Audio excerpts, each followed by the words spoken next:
Welcome everybody, my name is Niclas Huschenbeth and this is the 7,000 subscriber special.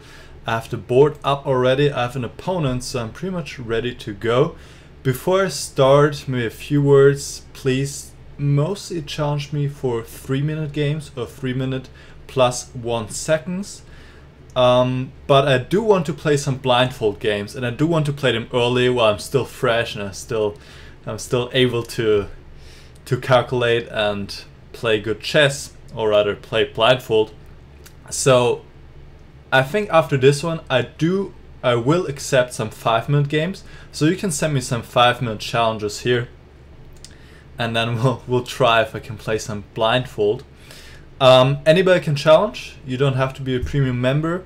However, I will pay attention if I've played you before, because if I've played you before, I'll probably take somebody else, because I want to play people I haven't played before, right?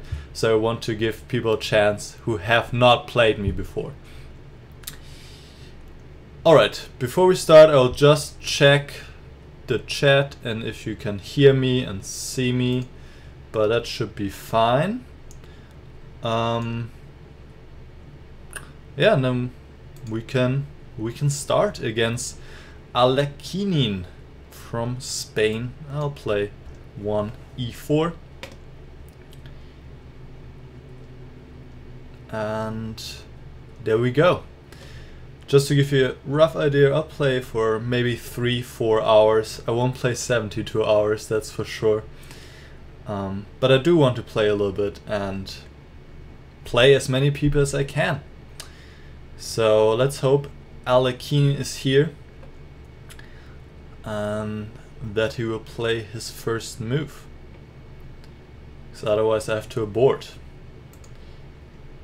Okay, people say they can hear me, that's good.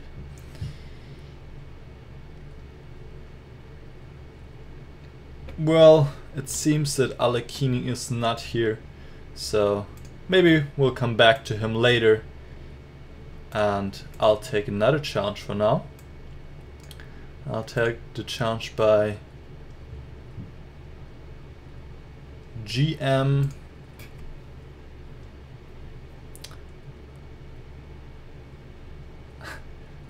There we go. GMRiRoDelCe from Spain as well.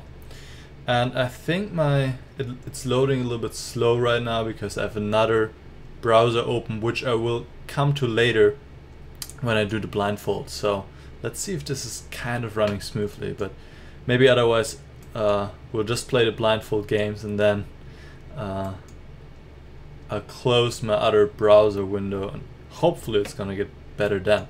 So here we have the knight off. I play this move knight g4, he goes bishop g5, h6, so this is all typical. Bishop g7 and h3. I think the knight can also drop back to e5. I really haven't looked at this variation for a while, but I'll just try and play sensible moves and hopefully it will be fine. This is always a little bit double-edged because obviously I have weakened my king on the king side. But here it seems like e5 makes a lot of sense to block both these bishops. Just look at these bishops just dead on f3, blocked by his own pawn, and g3 also completely taken out of play. So that just seemed like a very natural move to play. And I should probably have defended this pawn smarter, because now I have to play knight e8. I should play queen e7 or something like that. But, do I have something else here? No, knight e8 doesn't make me happy, but what can you do? On the other hand, it doesn't look like he has any kind of follow-up, so it's fine. I'll just play queen e7, rook d8 next, and then we'll go from there. I'm not really sure what my plan is yet, but we'll see what he's gonna do, because I think it's also difficult for him to come up with a sensible plan.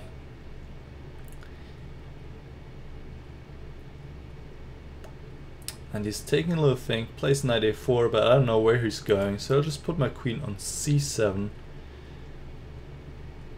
Yeah, put my queen on c7. Queen e3, he wants to get his knight in here, but that really doesn't bother me. I mean, he can put a knight on b6, I'll just play rook b8, that's not an issue. And now that he has lifted the pressure on d6, I can move my knight again, and if he attacks the pawn, can defend the pawn on d6 with my rook. So he doubles on the d file, he can do that.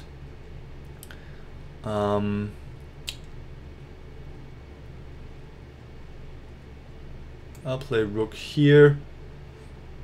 He's probably gonna go, well, he doesn't have to react right now because the pawn is protected, but he reacts anyway.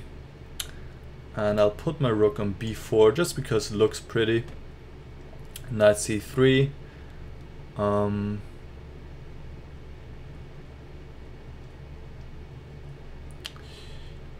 Now, how do I make some progress here?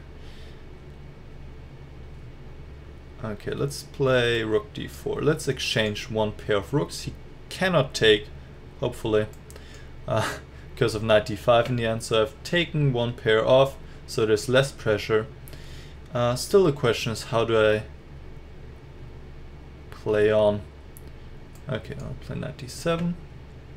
Now I have to watch my time, especially because the transmission is not as quick right now, as you might have noticed.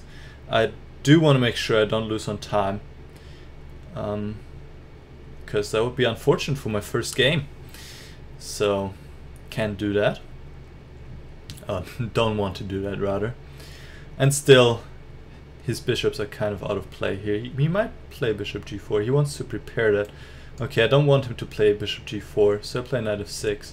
Okay, I mean, this is just dropping a piece now. So I guess he wanted to play h4, but the way I played, it wasn't quite possible anymore. And now he's just down a piece, and he could also resign. But I guess he wants to play on a little bit, which is fine.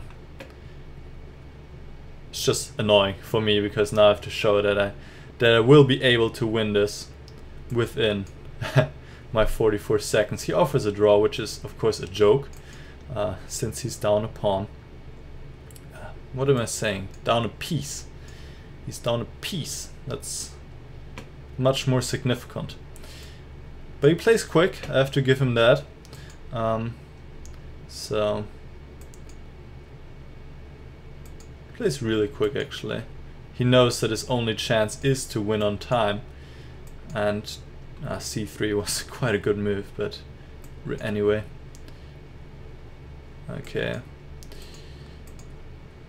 This is really a slight pain in the neck.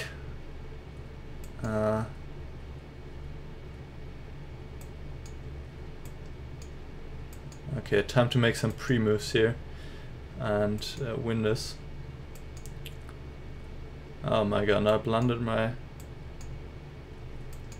Oh, that's no fun, I can tell you that much. Take.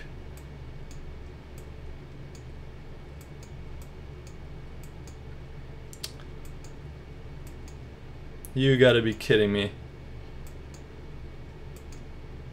Okay, I won this. I almost lost it. It's not good. So I will play my blindfold games now. I hope this is kind of gonna work. I guess just too much effort on my computer right now with the Twitch stream, and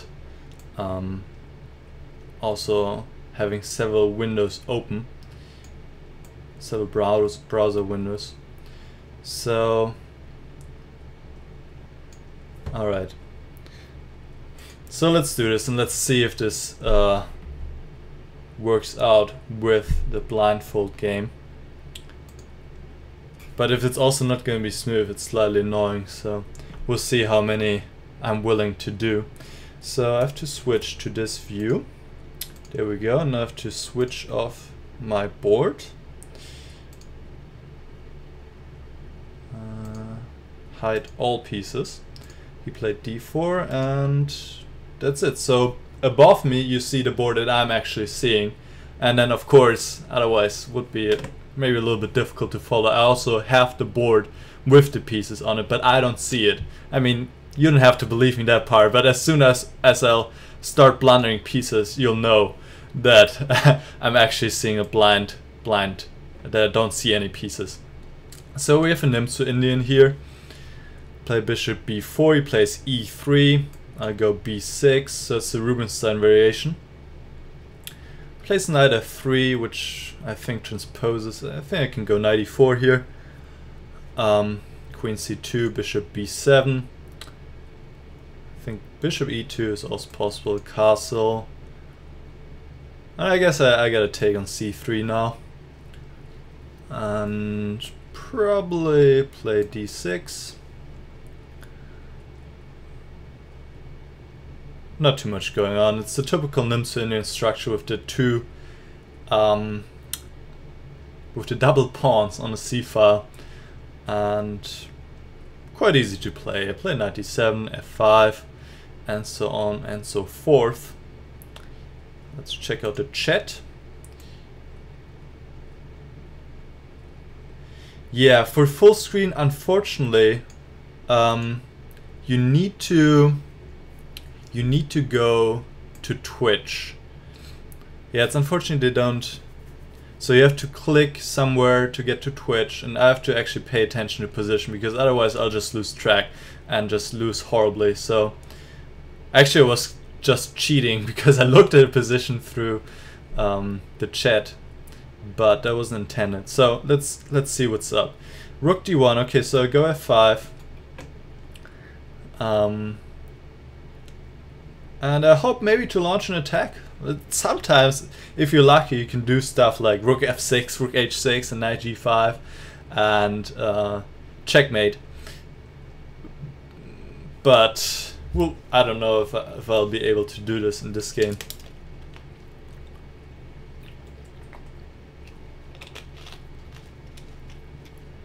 So he plays knight d2. He wants to exchange my beautiful knight on e4. He has a bishop on e2. I do know that.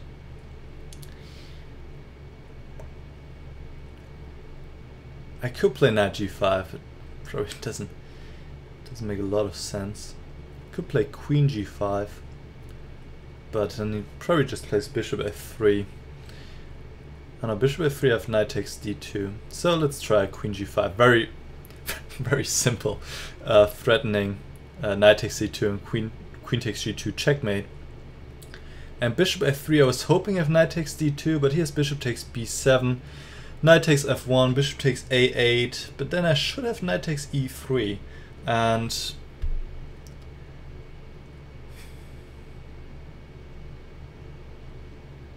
I should be in good shape. So let's do that. He takes on b7, I take on f1, he takes on a8, and I take on e3, and I'm hoping that I'm not down material at the end, but I think I'm not. I'll take on a8 next move, and here's a bishop here, a queen here, and a rook here, and that should be good. By the way, I'm not threatening checkmate because he protects it all the way down from a8.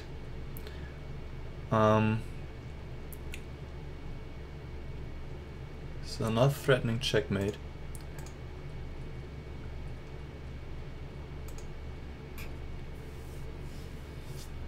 So he could play queen d2. I think he should play something like queen d2 or bishop c1, even if he wants to be fancy. If he takes, I'll take first on e3 and then take on a8, and I'll be up 2 pawns. So that's quite a lot.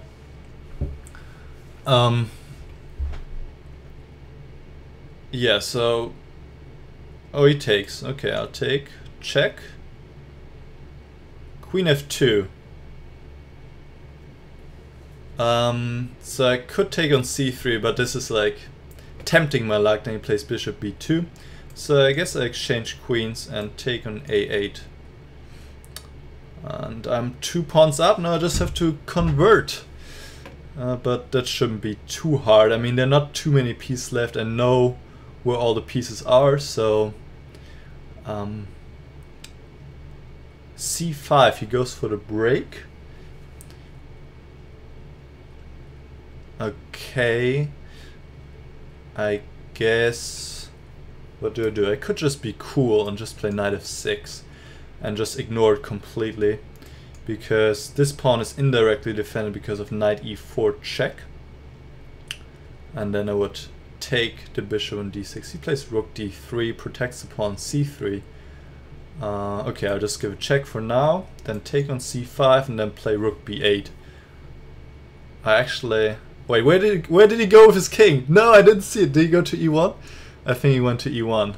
Maybe shouldn't do these pre-moves because then I really have to see where he's going. And now I play rook b8. Could also play d5. Probably d5 is even better. But I really hope his king went to e1, because otherwise I have a problem. Because I do need to know where his king is. I mean, kind of need to know. So otherwise, in the end, when I try to checkmate him, it will be like, well, what do I do? how do I checkmate him? But maybe he resigns earlier, or I win on time. So. Oh, he didn't go to e1. Okay, I see. He went to e3. Okay, that's good to know. And now he tries to invade. Oh, that's slightly annoying. Slightly. Okay, I play king f7. g4.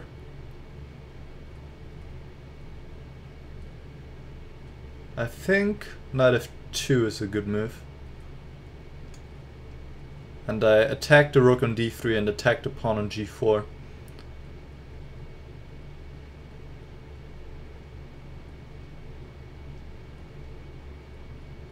Okay, resign. Alright, good stuff. That went better than I thought. But then again, I also didn't choose the strongest opponent, I guess. Let me know if you guys like this one. I'm checking out the chat.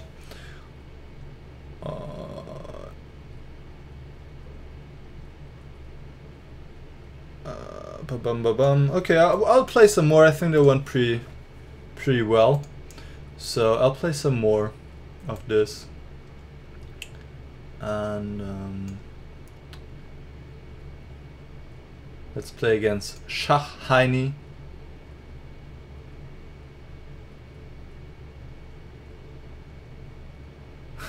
So the funny thing is now, I don't know if I'm white or black, I think.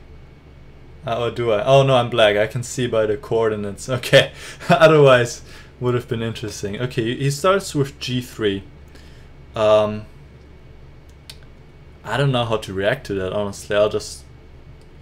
What do I do? I'll just play e5. Occupy the center. Oh, he plays instantly. Pre-move.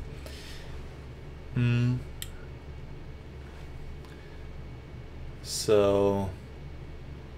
Yeah, I don't know. I'll just bring out my pieces. Knight f6. So he just plays a King's Indian with the white pieces. And I'll just try and play sensible moves.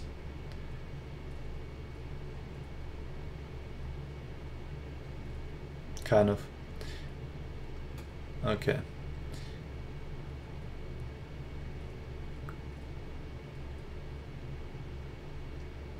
c4.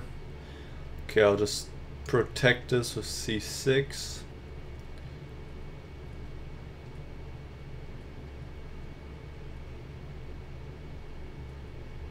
Knight b3. Where's this knight going? I don't know. I'll just castle for now. now he plays knight f3. I could push e4, but this would lead to an exchange of queens. No, it doesn't, because I have my bishop on d6, so no exchange of queens on the d file.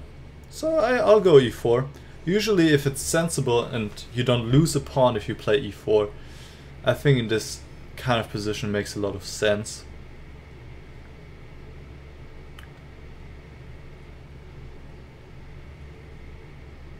Because I'm gaining space and I push his knight away from decent position on f3, so he takes once on e4.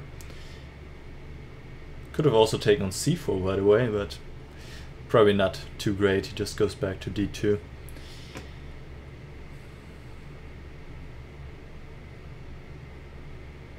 So now he goes back to d2, and this is typical pawn sacrifice with e3.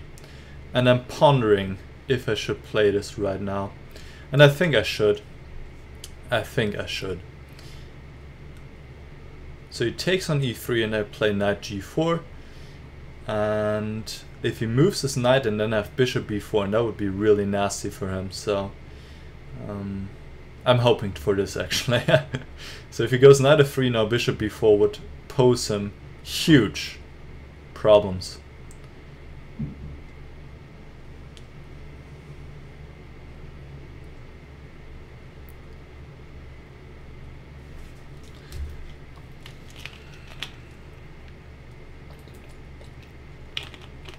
But then again, the question is, what other options does he have? And he plays knight f1, and that's actually a good move. Because now bishop b4 doesn't win. And I have to do something else. I could play queen f6. Threatening queen f2. Yeah, I guess that's a decent move. Bishop f3 seems to be the only way to cope with queen f2. And then maybe a move like rook d8 or knight e5. Knight e5 could be a pretty good move actually. Yeah, and I have full compensation here obviously. His king is stuck in the center, his pawn structure is demolished. I have active play with my pieces, and his pieces are kind of awkward. Knight on b3, knight on f1, so he found bishop f3. And I have to make a choice.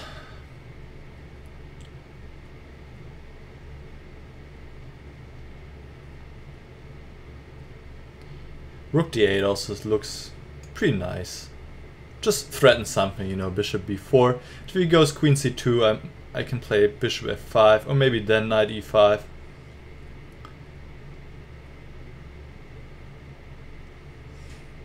So I just realized that bishop b4 wasn't too much of a threat because you can just put something on d2. So he plays h3.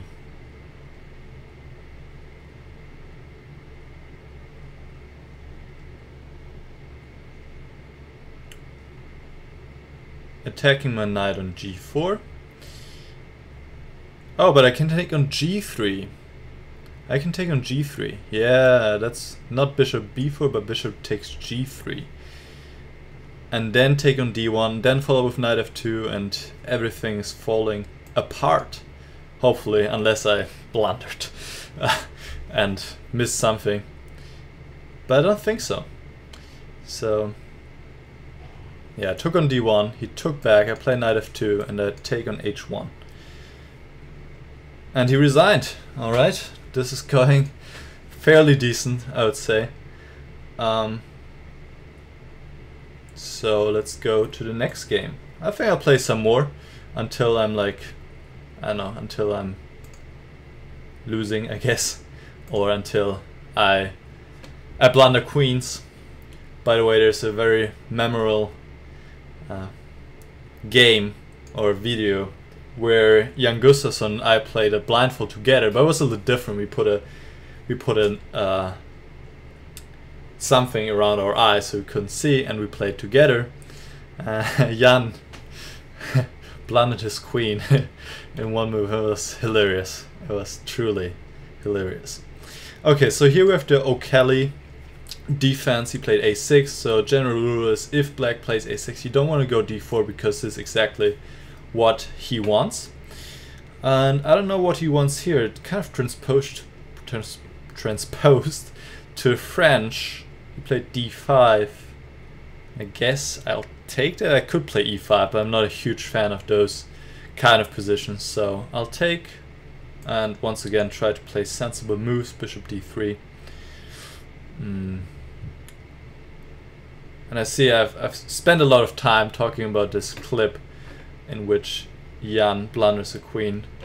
I think the easiest would be to go to Chess24, the Facebook website, and there in the video section you should be able to find it pretty easily, and it's great.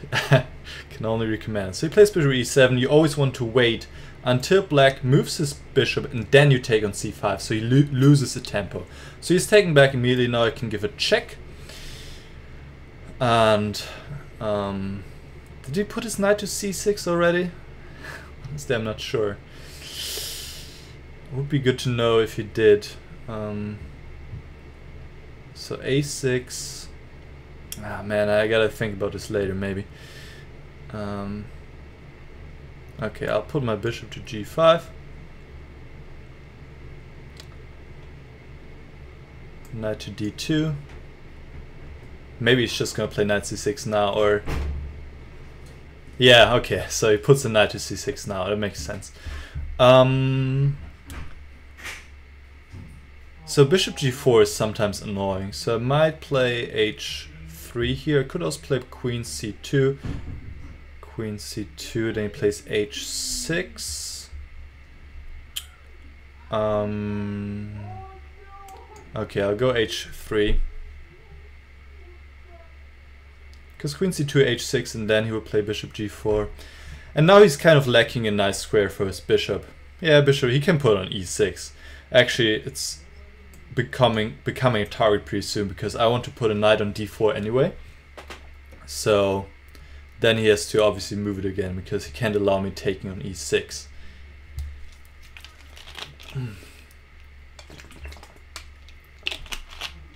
So he plays queen c7. Now the question is, which knight do I take? I think this one makes more sense. Maybe. Because I want to bring my queen to f3. Actually not sure, because then knight e5 could be an issue. But somehow I want to open up this diagonal for my queen. So if he takes on d4, he has taken. I take back. Now I'm threatening knight takes e6. And now also my queen indeed can come to f3, because there's no knight e5 anymore. So he plays the bishop back, but isn't this friend hanging on e7? I think... Oh, do I have a rook on e1? Yeah, apparently. yeah, of course. I played rook e1 check. Okay. Sometimes you just have to try and see if the rook is there. Otherwise, obviously, it wouldn't be possible. But now I'm completely winning. Actually... Okay, takes back. Now queen h5 should be just crushing.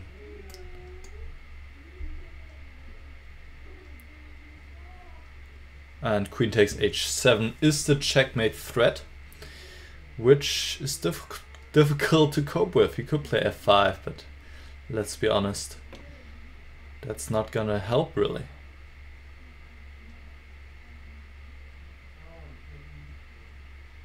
So he plays f5, and I have to choose how I want to finish this game.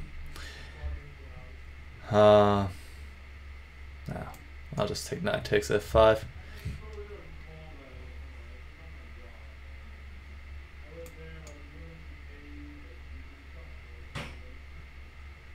That should be sufficient. Queen g5 is the checkmate threat right now. And then that should be it. He took on f5.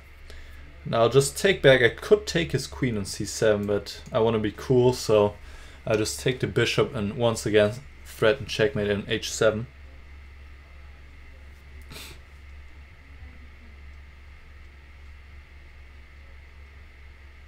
king g7. He's fighting and fighting. Oh man. Okay, I give check and go to h6, but then hopefully that should be it.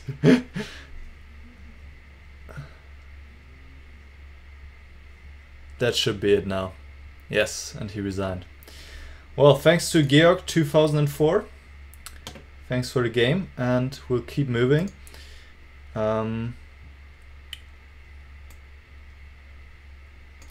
I'll check the chat right now.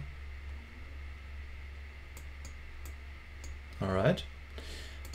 All looks good. I'll play some more. I mean, it's going well. Of course, my opponents can't be too strong, because then I'm just gonna be horribly crushed. So let's take Sebastian DE.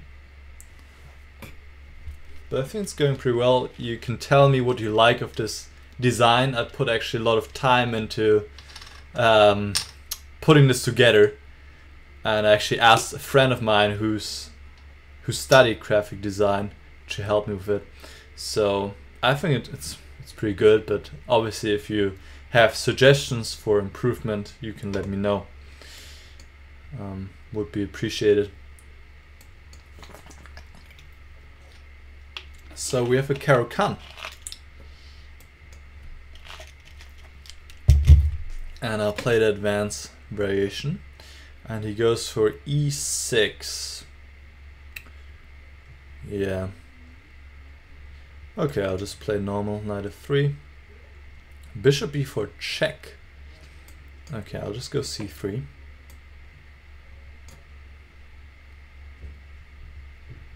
Yeah, the check didn't really help him that much. I mean, c3 is a move I like to play anyway. Knight a6, okay, I'll castle. Also, bishop on e7 is kind of awkwardly placed, because now the knight doesn't have a square to go. I mean, in general, that's oftentimes a problem for black in this kind of position, or in this kind of close positions, that he needs to find places for his pieces. And I need to find a plan.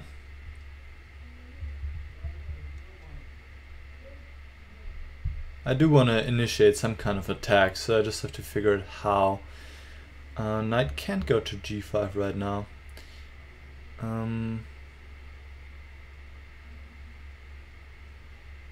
Okay, I'll just play rook e1.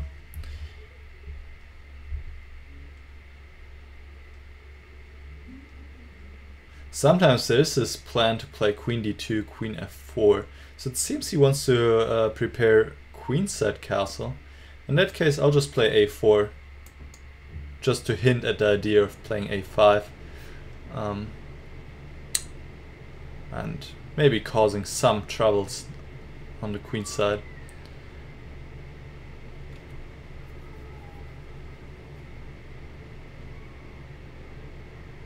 By the way, for all of you who also want to play like this, who want to practice your blindfold skills, it's very easy. You go to settings here, and then you can choose hide all my piece or hide only my piece. I feel like hiding only my piece would be even more confusing. Well, I'm not sure, I haven't tried it yet, but you can do that, and it's a great exercise to practice your blindfold skills. And maybe you find somebody else who's also gonna play blindfold against you, so it's fair. You just have to trust them, I guess. Oh, there's no knight on b6? Why did I think there's a knight on b6?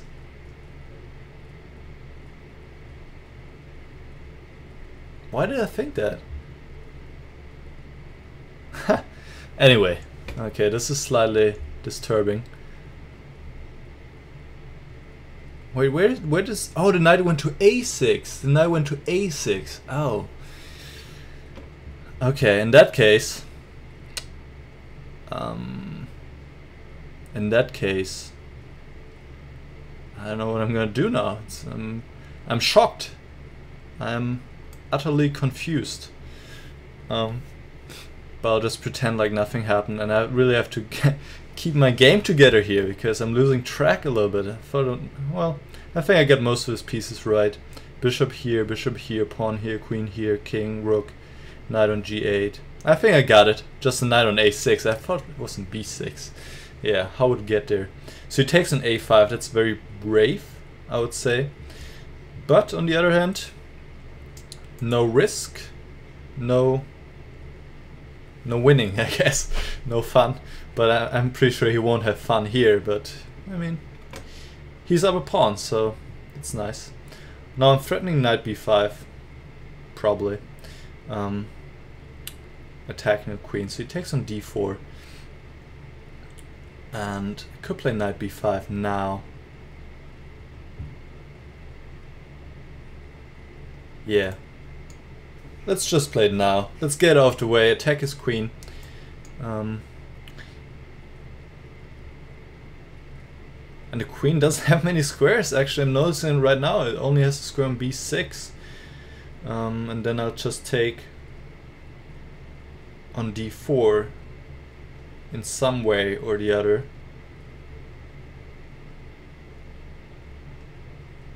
Bishop takes. Yeah, I think bishop is a good move because bishop c5 runs into knight d6, check, and knight takes f7. And knight c5 obviously drops this pawn on a7, so he says, okay, let me just get rid of this knight, but then I'm gonna get rid of this queen, and that's an extra queen for me.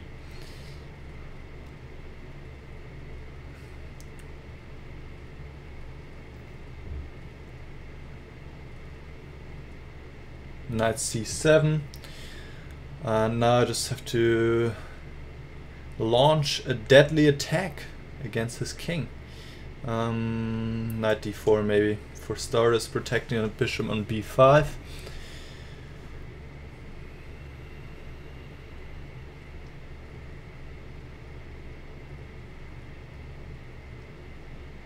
Bishop c5.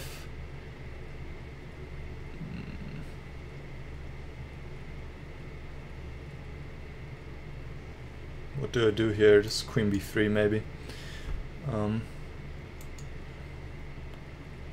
Yeah, and I'll just play rook a7 and hopefully checkmate him there sooner or later.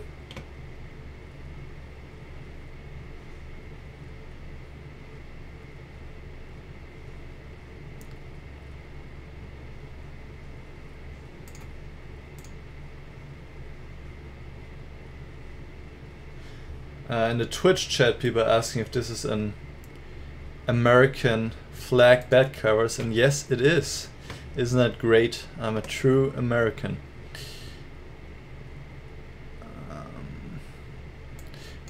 Well, actually, I haven't seen too many Americans who actually do have an American bed cover, but I'm pretty sure there are some. But the funny thing is, well, it's not too funny, but I actually brought this from Germany. My parents had it in Germany, and I brought it here, and now I can sleep like a true American. Okay, so rook a1 is pretty. Was there no rook here? Oh, the rook is here. No, rook is on e1. Whatever. Yeah. If you make an illegal move, I mean, obviously he'll notice, right? As I noticed twice in this game when I want to take a knight on b6, but there was no knight, and also when I want to move my rook from f1 to a1. Yeah, I'm really not too concentrated in this game because obviously I'm completely winning, and that kind of makes me slack off, but it's not good because I still have to finish this, and still have to finish it.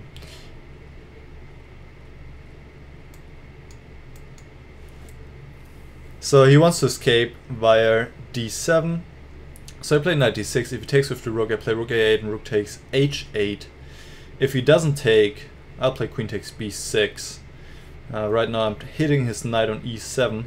So he plays queen knight c6. So I take on b6, threaten checkmate on c7, and now I think he should be in trouble. Rook takes c6, rook a8, king d7, queen takes b7, checkmate or knight b8, queen takes d6. So that should be over fairly soon. King d7 is maybe his best try, but okay. Queen c7.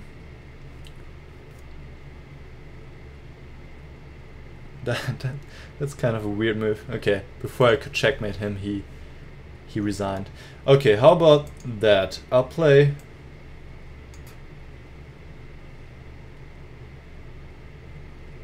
one more blindfold, and then we'll return to normal chess. Because while I like playing blindfold, I think maybe it's fun for you guys as well. I do realize that it takes much longer because I'm playing 5-minute games. So, and I don't want to spend too much time playing blindfold games. That being said, I could play a 3-minute plus 1 second blindfold game and see how that goes. Okay, against romanmenzel. And by the way, for anybody who's joining a little later,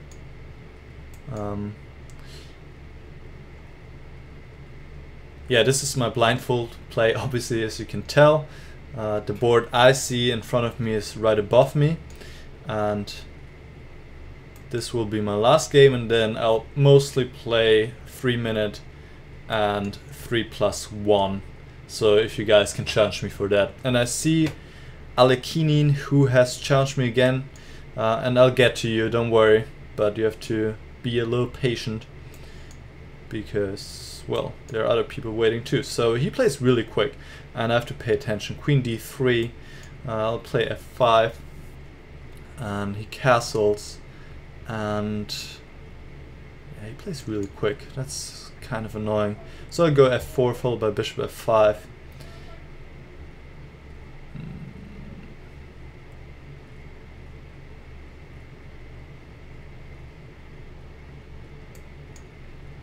Hitting his queen on d3, and then we'll put some pressure on this pawn on c2 maybe.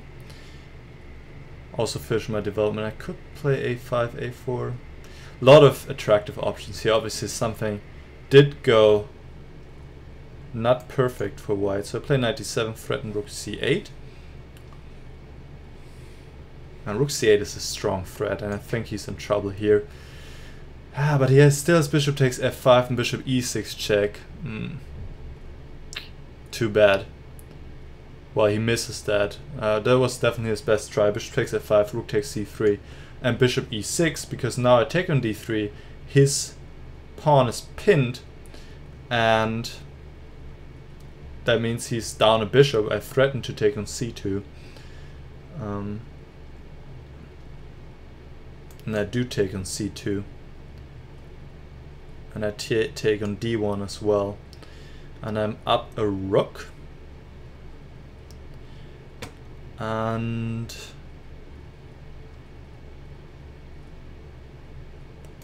I'll just keep playing moves. I mean, just exchange some more pieces, I guess. So take on c5.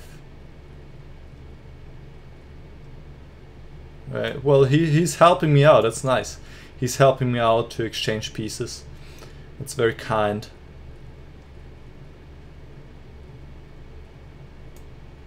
Wait. Okay, making sure this checkmate. Otherwise, it's like the worst if you think it's checkmate, but then you're blundering your queen. Okay, since this was really quick, I'm gonna play one more.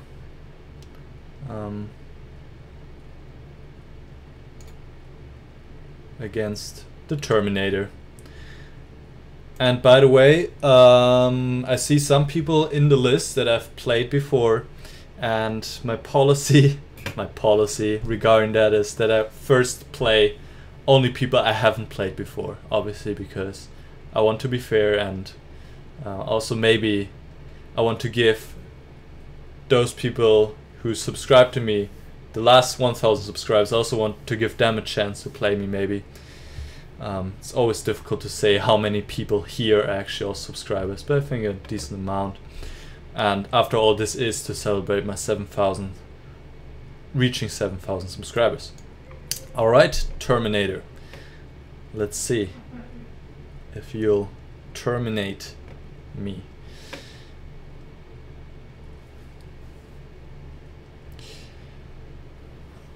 Is he even there, Mr. Terminator? Yes, he's there. Okay, no increments, so I have to be quick. So we have another Sicilian and a Najdorf, my favorite opening with both sides, but more so actually with white, because you can really launch incredibly strong attacks and play beautiful sacrifices. So I really like this opening.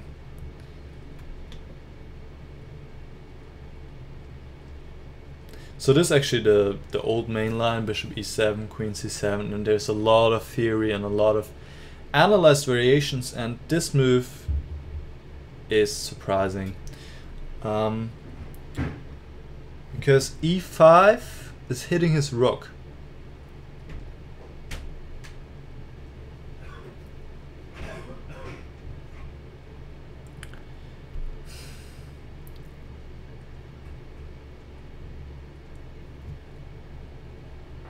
I think I have to go e5. Because otherwise he just plays bishop b7.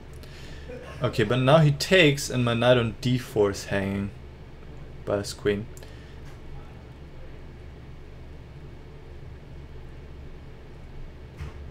And I have a choice after d takes e5, if I take with the pawn, or if I play queen takes a8, e takes d4, his knight on b8 is also hanging. But it seems all of that doesn't matter because he's just losing on disconnect, which is really unfortunate, but what can he do? That happens. So let's take a look at these variations real quick, because that was my last game blindfold anyway. So he takes on e5, and that's so great to see the pieces again. Take on a8, takes on d4. I mean, I could just move my knight, but he certainly has some compensation here. Maybe knight takes b5 would be a good move though. Yeah. That strikes me as a really good move. Yeah, that's pretty good. And also, I think also this is fairly decent, but maybe not as clear. Take on f6. And then we have a double attack here. Bishop on e7, rook on a8 is also hanging. But this might be not as good. Maybe you can play queen e5 here. And then take on g5. Not as clear as the other one. Okay, so I'll continue in just a moment. I need to go to the bathroom real quick, so let me switch. Wait, that was too quick. So I'll be back in 1 second, okay? Well, not 1 second, but a little bit more.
Alright, welcome back everybody, and now we'll just play normal chess. So as I said, normal chess.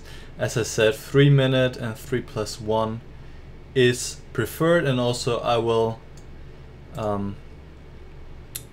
more so play against people I haven't played before. And I think there were some other questions in the chat. I'm living in the United States. Oh, okay.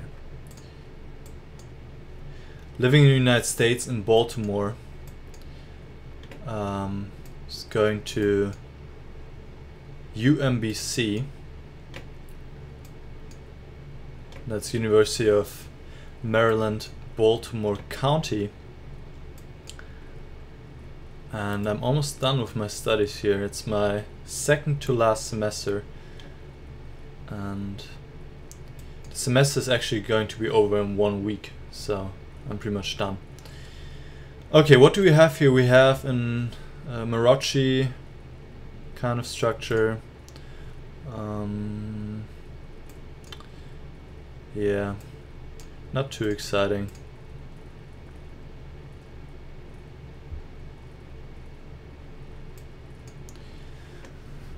Okay.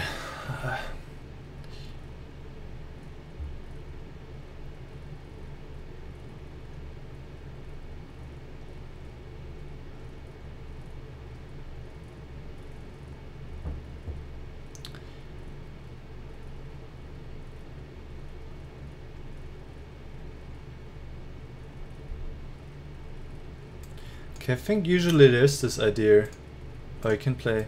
Yeah, there's this idea to take on c6 and play b4. I think here makes a lot of sense, and just to expand on the queen side.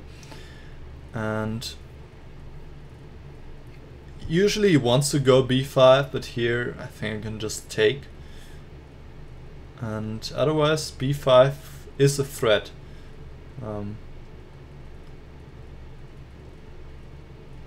He could go b6, but that's also weakening his pawns. So yeah, I think I'm slightly better here. So he plays knight h5, just doesn't care about b5. Well, I don't care either. I'll just play it anyway.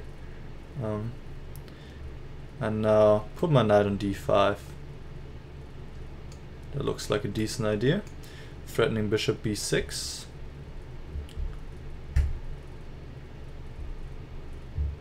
Which he once again doesn't care about. He really doesn't seem to care about a lot of stuff here. Bishop b6, queen d7, knight c7. Looks tempting. Maybe I'll just play knight b6 instead. Both were good, but I just have to make a move, so. The only problem with knight b6 is that it can take.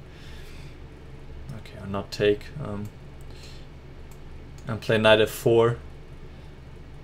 Because the queen was attacking the knight on b6. Goes here. Oh no, I'll just push this pawn, and this knight is really unpleasant for him, that's for sure. Just restricting his options greatly. So he's trying to come back to get rid of this knight, but it costs him a lot of time. And I'll just also come back here. And this pawn is gonna be really, really dangerous for him, this advanced pawn. Okay, so he wants to exchange rooks, we can do that. And just keep pushing. Push, push, push. Pass pawns gotta run. Something like that, I think a great chess player once said. And he has no counterplay. I mean, he can play a move like queen c2, but I'm already right there, like, it's not gonna matter. Queen c3, I'll probably just go king f2. King f2 looks good enough. But then again, really I can do whatever I want. Just not spend too much time. That's the only thing I can't do. So I'll just play king f2. And a7, a8 is just undefendable.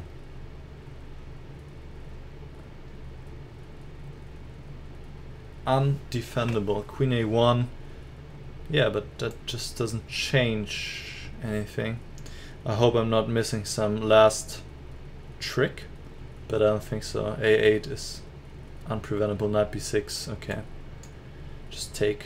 And I can pre-move a8 queen, which I will do. Okay. Yeah, so I think it went wrong. I mean, after the opening, white is of course a little bit better. I feel like the knight is not well placed on h5. Maybe b6 after all here to put the bishop on b7. But it's certainly more pleasant for white. Yeah. These positions are almost always a little bit better for white. Just because he has more space and he's very solid. And there's no break. There are hopefully no breakthroughs in the center.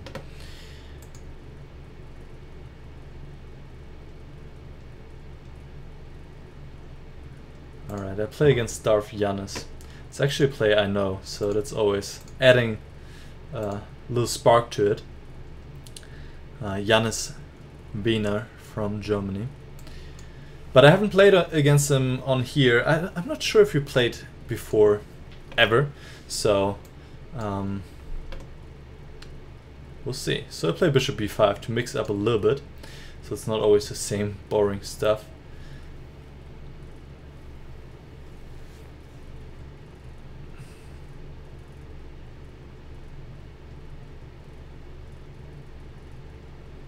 He takes a little think already. Yeah, a6 is the main move here. And bishop d3 has gotten real popular. We just saw a game today, right?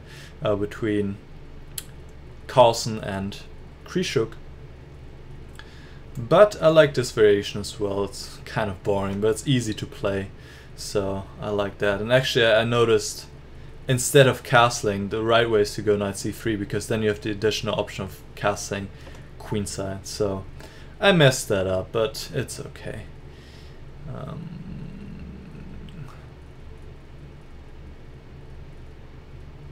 Whatever, I'll just play c4. Let's play another Maroczy structure, even though actually I don't like this one too much, because here it's very easy for black to get this b5 in. You can see bishop is already perfectly placed, there's no knight in the way on c6, and he's already played a6. So, well, do I take this pawn? I think I'll take this pawn. That's surprising. He should have started with knight f6. Obviously it's not completely gone here because he can play bishop f6, but his king is weakened and also his pawn on d6 is hanging right now. So it certainly wasn't planned by him, I would say, that he's gonna sacrifice this pawn like that.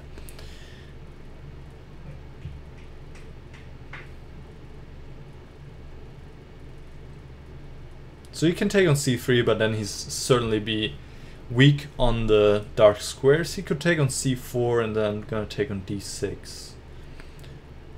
And yeah, he has some difficulties with his king.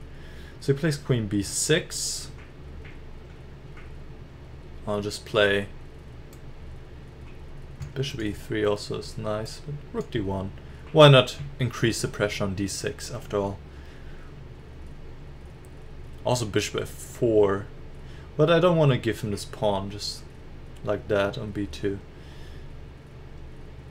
So I think rook d1 is a decent choice.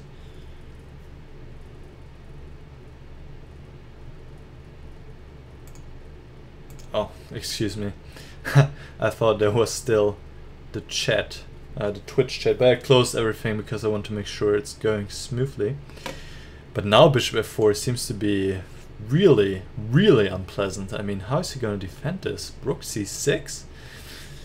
I doubt that this is gonna work for him. But rook c6 seems to be the only move, and then maybe knight a4. There should be something. I mean, rook c6 just looks completely wrong. Yeah. But I still have to figure out the right way.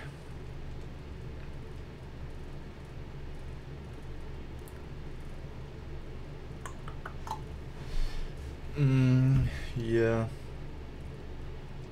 Knight a4 is still queen b4.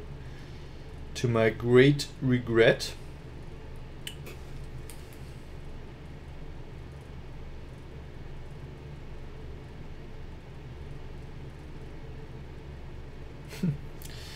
Yeah, it's funny, it seems there's no direct punch, but then again I can just improve my position slowly. Rook d2 and rook d1.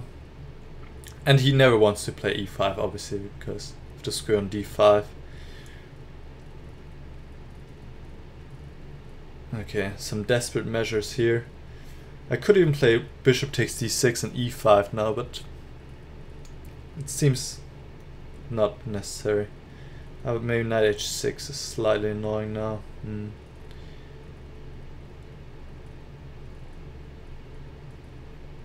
Yeah, anyways. No, it's no problem. Rook g8, I can just play knight g5. So. And first take on d6, obviously. So now once again, I pose the question, how is he gonna defend this pawn? And this time I think that's it. The pawn is gonna fall. Or not, but now it's getting even worse. As I said before, this is the last thing he wants to happen. And it seems he wants me to checkmate him. I'm not sure. Probably would have taken h6 now, threatening queen h3. Unless there's a better way to do this. Anyways, yeah, so I think what all went wrong was bishop e7, just knight f6, and he's doing fine here, definitely. Alright, off to the next game.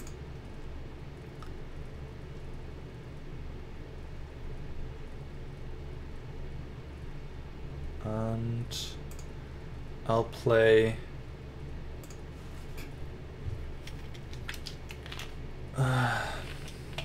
one second, it's loading. Now I can tell you.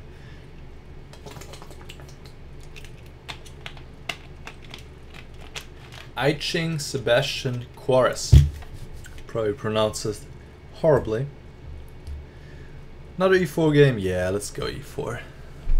I'm not too bored with it yet. We can do another Sicilian. Isn't it the third game in a row that starts? Well, almost. But for some reason I'm getting all these white games now. He plays e5. I think bishop b5 is the way to go here. And that's why Black wants to play a6 first. So this bishop b5 doesn't happen. And now just take a knight f5 and play on the white squares, on the light squares. And already this pawn needs to be protected. Queen c7 is still possible though. But yeah, he just has this huge hole in his position on d5, and this knight can come to e3 to d5 pretty easily.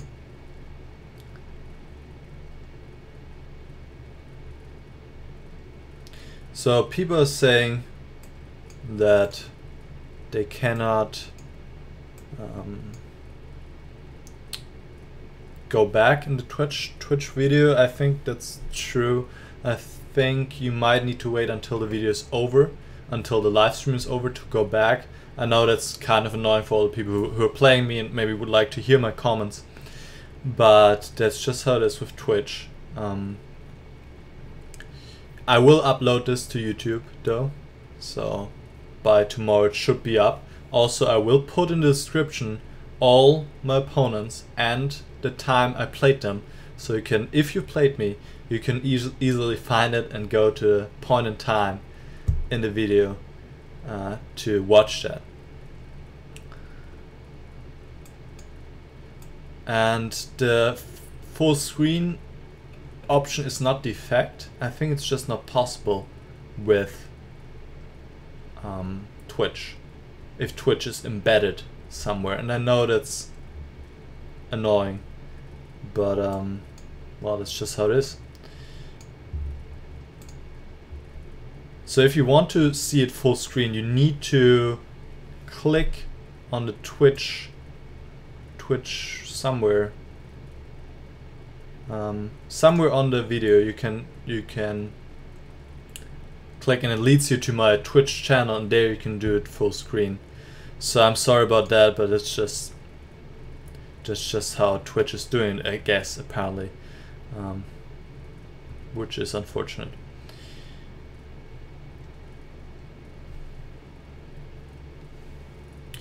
Okay, I wish I had more than to exchange an f6.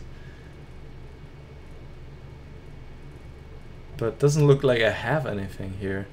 It's very sad. I mean, not too sad, I'm a pawn up after all, but yeah,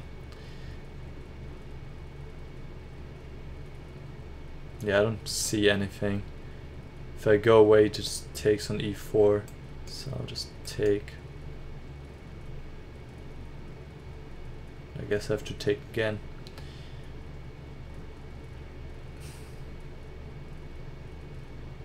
I don't want to take again. I'll play knight c7, f3. Because rook endgames, they're a little tricky. I mean, obviously being a pawn up, I have great winning chances, but I'd rather like to keep the knights, for now at least. And I'd rather play a knight endgame than a rook endgame, a pawn up. A knight endgame, people say, it's like pawn endgames, right? So if you're a pawn up in a pawn endgame, you certainly have great chances to win. So, well, probably it is just objectively winning. This one is not hanging. No, that would drop my knight. So I go back to c3, and now I'll go back to d5, just jumping around with my knight the whole time.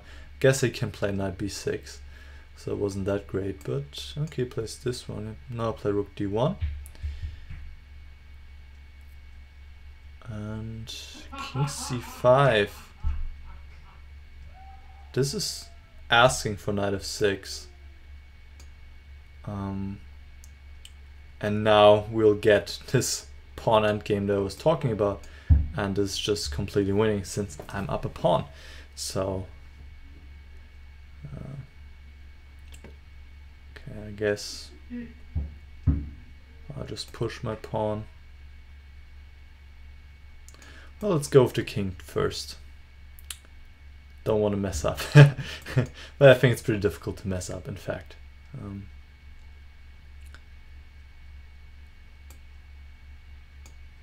Just slowly I'll advance, and then we'll get there. Oh, I could have also played b4, but we'll get there. g4 also makes a lot. Well, I could play g4, but it doesn't matter. Yeah, the only risk is that somehow it could be a fortress, but okay, now definitely not. He needed to play a6, but now even then, I mean, this is just hopeless.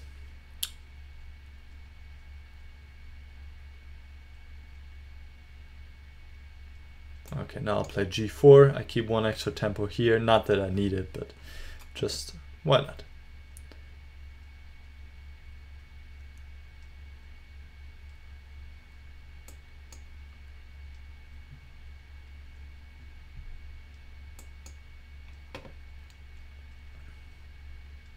Okay. All right. So if we take a look at this game, I would say something went wrong already in the opening. As early as the fifth move, e5, is just giving black an inferior position. And then it was not necessary to give me the pawn on d6. So he could play a move like queen c7, knight b5, could be answered with queen a5. So just castle, now I threaten knight b5, so you might need to play a6. And of course his position isn't great, but he's not down a pawn. But then again, yeah, knight e3, knight d5 is also pretty unpleasant. So yeah, just the opening I think was the critical factor here. Alright. And I'll play my first game against a strong opponent, Tamarov from Russia.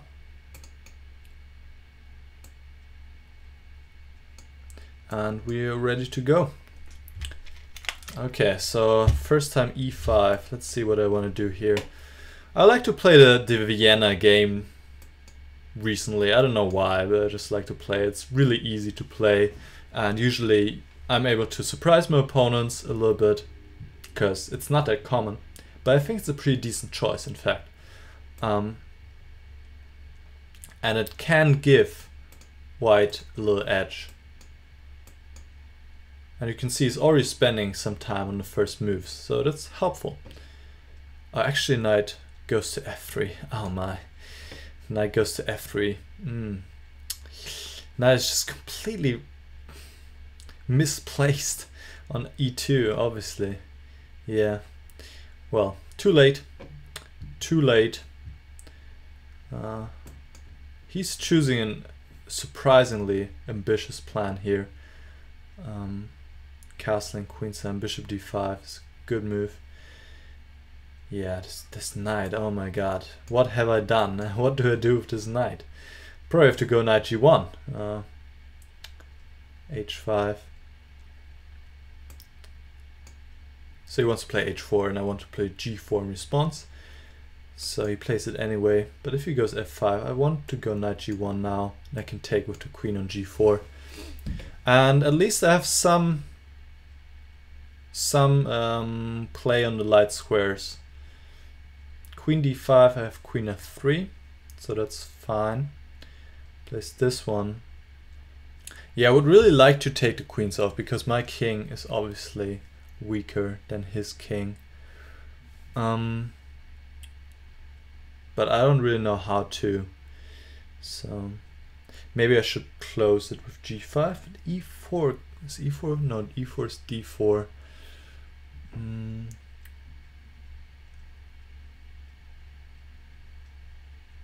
Okay, let's play queen f3 and then g5 probably. Still have the problem with the knight, just no good square. So I'll just keep it on g1 for now and maybe it will come back later. So probably he plays this one, okay.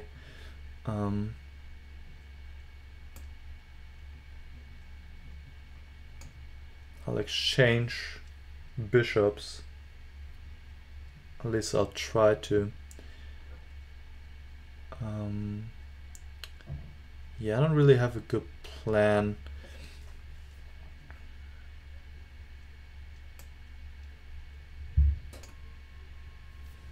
And I need to speed up a little bit. So maybe c4, knight c3 is the plan. So now he's threatening something, so I gotta play g5.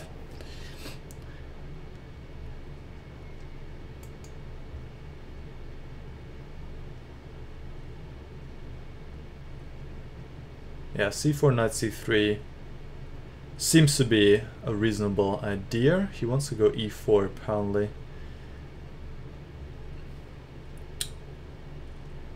Yeah.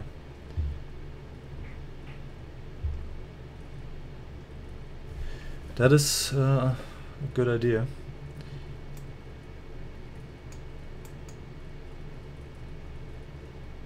I hope this kind of works. Maybe it doesn't because of this. Okay, go here. Oh, I didn't see this one coming as well. Oh, this is just killing me, in fact. Yeah, well played.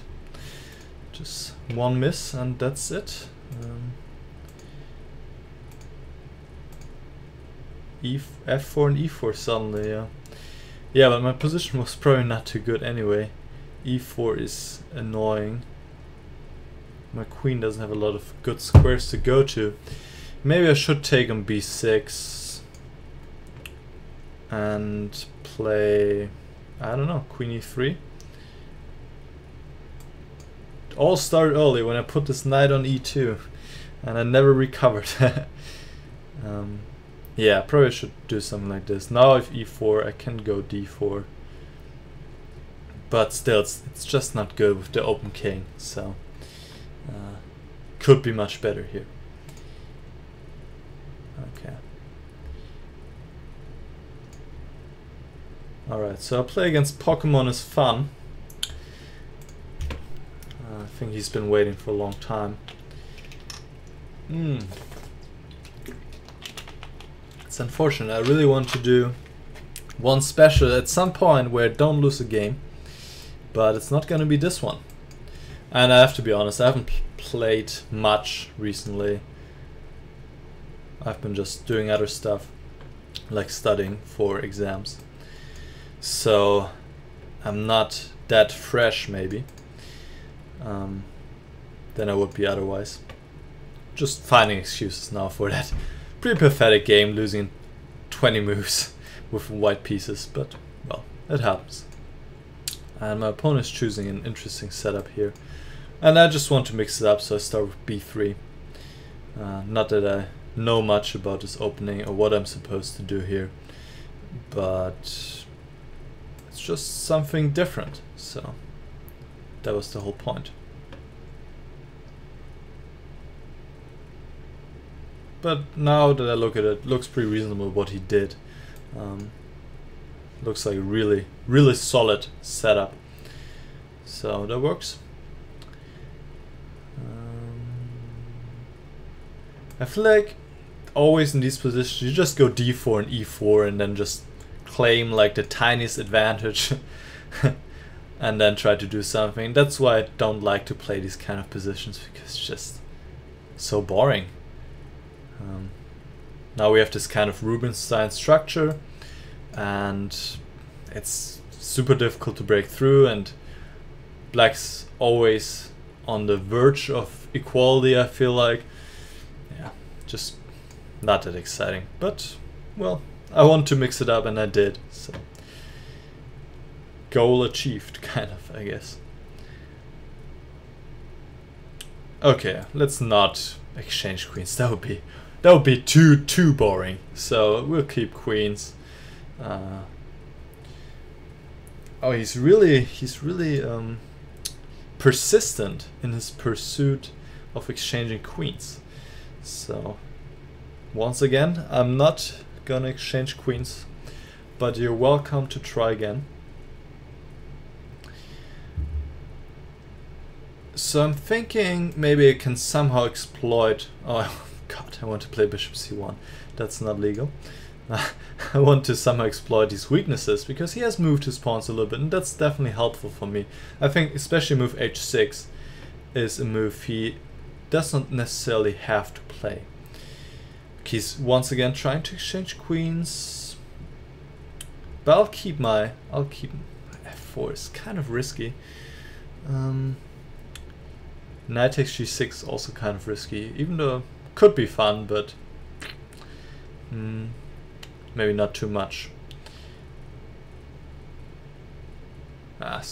Whatever. Just play f4 and see what happens. Didn't want to exchange knights, he just takes, and yeah, position just gets even more boring. So here I still have some options to maybe sacrifice at some point. He plays c5,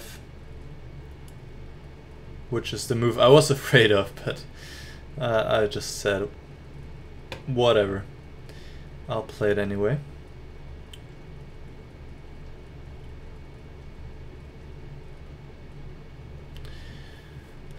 Okay, I'll take. Didn't have to take, but okay. And now I probably will take on e5, and I probably should take with the bishop, so at least his king is a little bit weak when we exchange bishops, but really not having anything. I mean, it's honestly not a great game, and maybe I should not repeat this b3 stuff, but I'm still... bishop takes g6 doesn't quite work.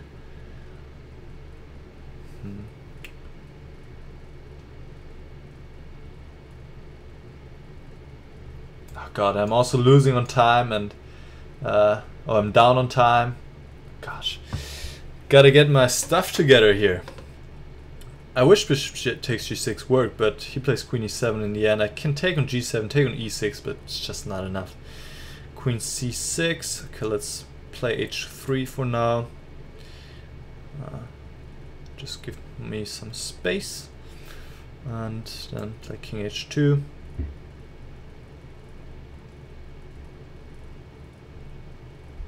I don't know, just playing moves here. Obviously I'm already playing on time, but don't tell anybody. My position is definitely worse. Well, now it's maybe not too bad anymore, on the other hand. Okay, I think it's time to...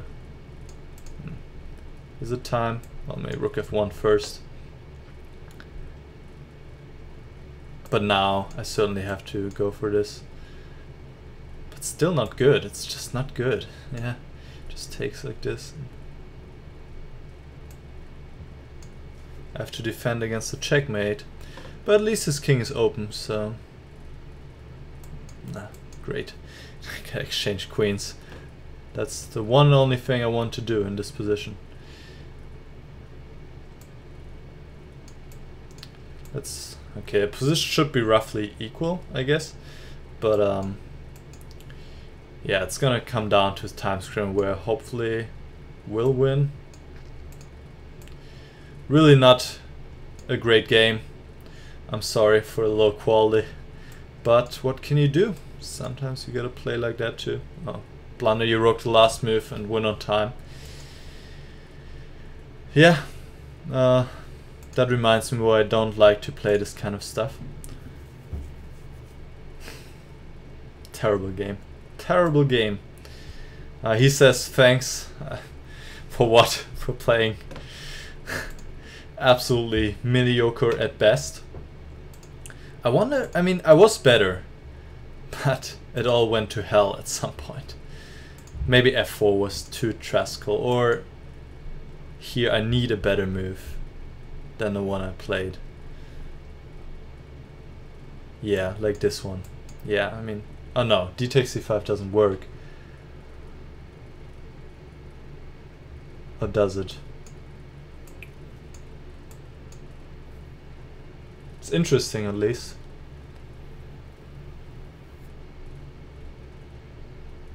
But I feel like it might not work. Yeah, it just goes here and I don't have a good follow-up. Okay. Let's just forget that ever happened and go to the next game. Against robertpisu. And I finally, after like, I don't know, 5 white games, I get a black game again. And I'll stick to what I know. d4. Actually, that's not what I usually play against this stuff. I don't know. Yeah, like I said, I'm kind of out of practice. I'm playing just not what I usually play. I mean, obviously, it's just, this is probably pretty bad. He can play c4 and oh well. Oh well. Anyways. Yeah, I gotta play d5, right? d5. I don't want to play d5. And I just end up with the isolate pawn. But now I feel like he'll put a bishop on d6 or knight. Nah. Yeah, it's been a while since I've played some blitz, and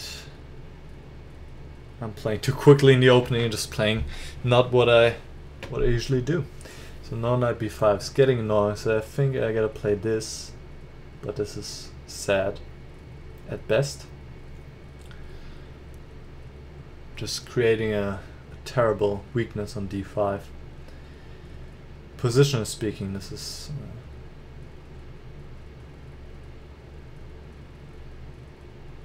so this bishop takes c6. And I shouldn't blunder this, so. But this is just getting worse. It's knight d5 too. Just getting worse and worse by the minute.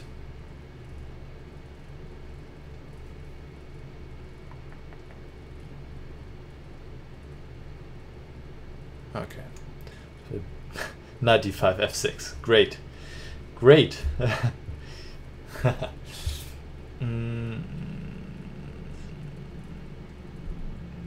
Or you could play knight b5. I mean, he has all the choices here, and I'm just sitting here suffering through.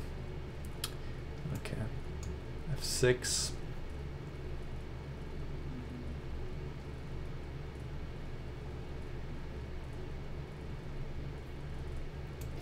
Okay, I'll play king h8 just to go out of the check, which inevitably will come if I want to take on d5. The only advantage I have is the knight on b3 is misplaced, but that's about it. And he wants to get the knight into action by playing c5. But I will not give in to his desires, and I'll play b5. I think I'm kind of okay again. I feel like he could have exploited that more with the weak pawn here on d7.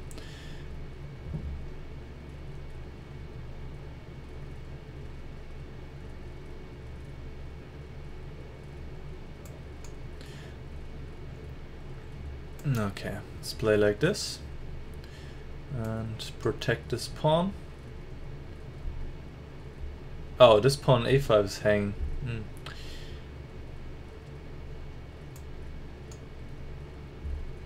Now I'm even... Oh, bishop d5. Ooh. Ooh. Ooh. Oh, yeah. Okay, I guess he can win that pawn. On a5. Well, actually, now I might take back to... Well, it doesn't change anything. Okay, let's go for a desperate attack. Now f5, bishop g5. So probably bishop a6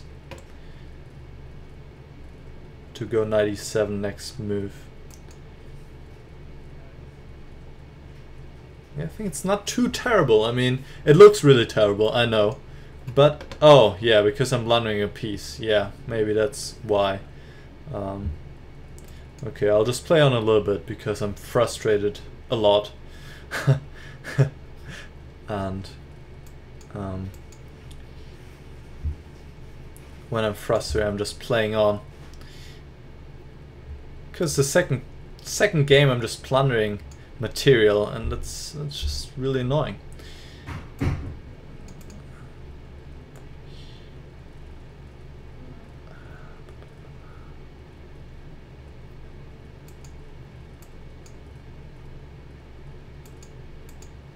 Actually, I mean, there's still some chances here, certainly, so why not try? Why not try a little bit?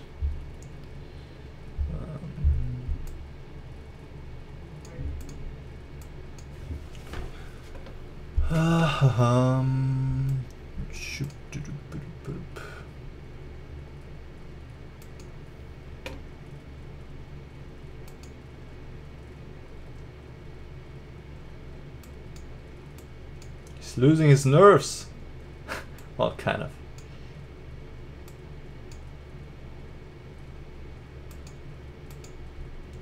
Okay, let's flag him mercilessly. Check.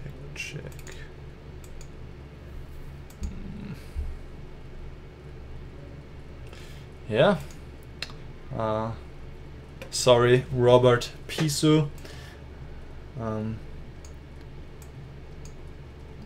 Another terrible game. Okay, so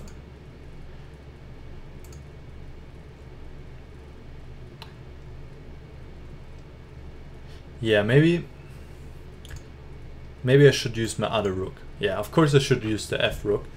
So my pawn on a5 is protected.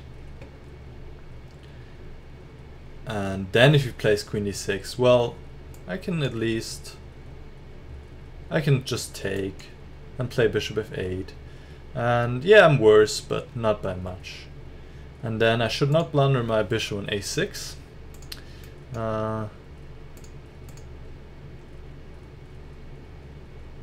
But then I probably shouldn't play bishop a6. So maybe bishop c8 or bishop a8. Anyway, I know you guys are waiting for next game, so let's go. And we can just hope it's getting better over time.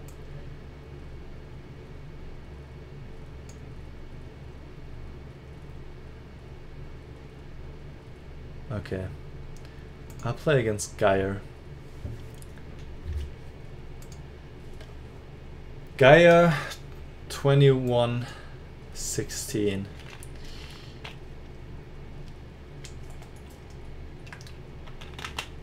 I'm just trying to remember what Geyer means in English. Something with V, I think. Anyways, let's check the chat.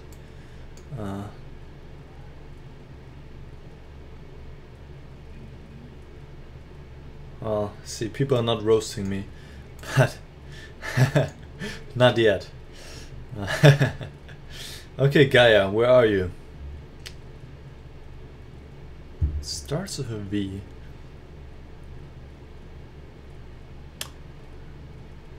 I don't know. What's the English term for Geyer? It's a bird. A huge, ugly bird that flies in the desert and picks up leftovers. Let's put it like this. Okay, Geyer, you're not here, so I gotta pick somebody else.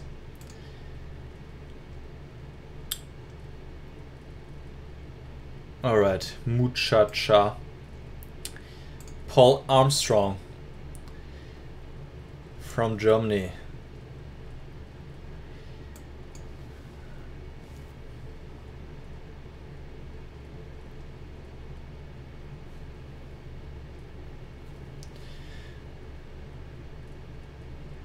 MuChacha. There he is, and I'll play the King's Gambit. It's also one of my favorite openings, to be honest. I think it's pretty cool. Knight of 6 I'm not too familiar with, but I'm just Vulture. Really? Vulture? It rhymes on culture? That's surprising. Vulture. Okay, thanks MuChacha. And also thanks for the pawn on g5. That's why usually people don't play knight of 6, or they play maybe later, because they want to play g5 and have the queen protecting the pawn.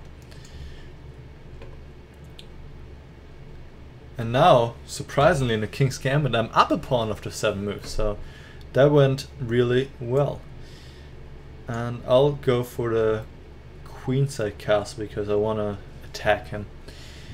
So now he's threatening h6, but I guess I just don't bother and play castle on h6, knight of 3. This pawn on h6 is also hanging. Or I could play e5 after h6. And now I think it's time to play bishop c4. I could have played it earlier too, to attack this pawn f7.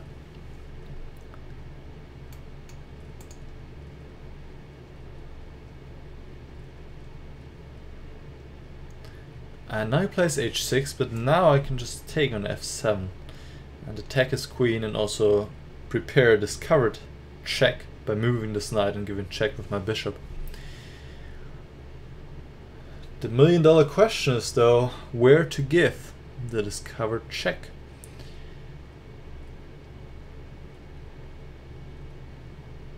I guess whenever in question, just take as much material as you can and then think about the rest later.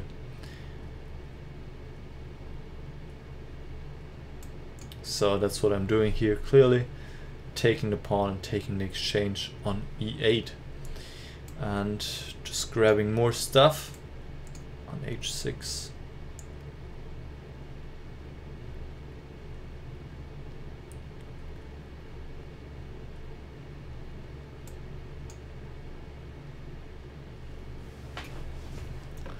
And I think his king is in some trouble because I'm coming. I'm coming.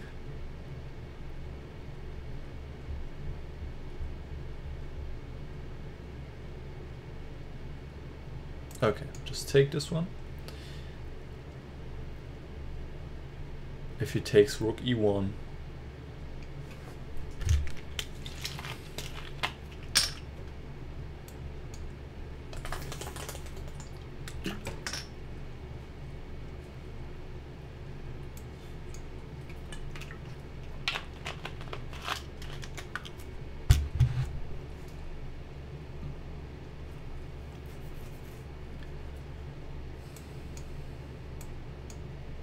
I think I'm gonna grab a banana.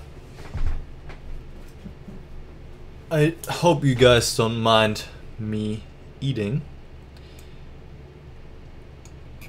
But I need some energy. I feel like I'm not too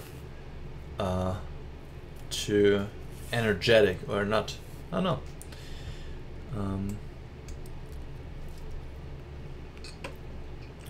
I'm not up to the task, let's put it this way.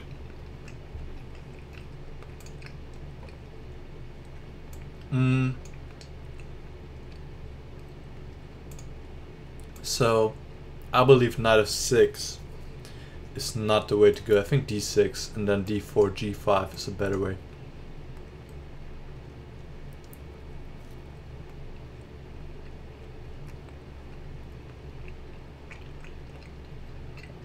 I think I had a game with Jan Gustafsson here and it went like this.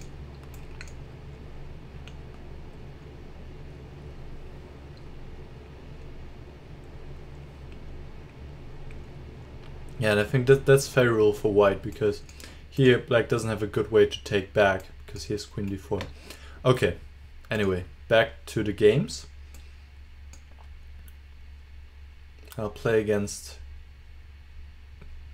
Keksbombe, which translated means as much as cookie bomb.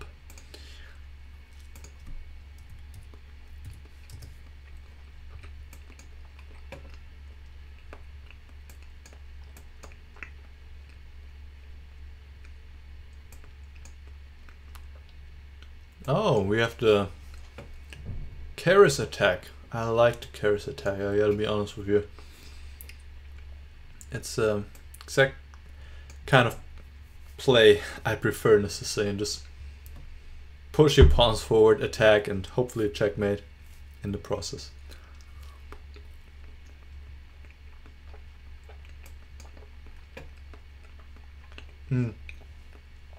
Usually, instead of knight bd7, people play bishop d7.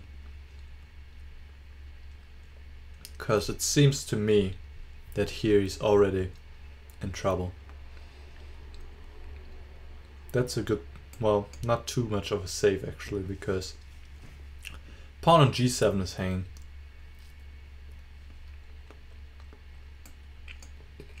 I'll take their next move though.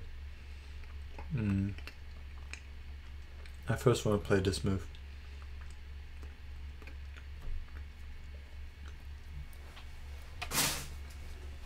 And see how he reacts.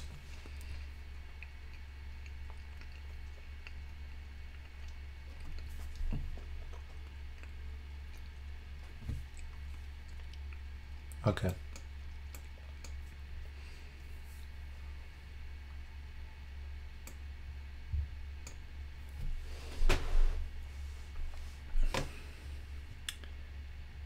So this is, of course, completely winning now. I'm up a piece and also attacking his king, threatening some discovered checks. I don't know what exactly I'm threatening. Maybe knight h5. Not too much. Maybe knight e6, knight c7. And he says he's just playing since a year now. And I think he's doing pretty well for playing for just a year. I mean, chess is a tough game. And I think it's pretty reasonable. So don't be discouraged. Keksbombe 005 and keep it up.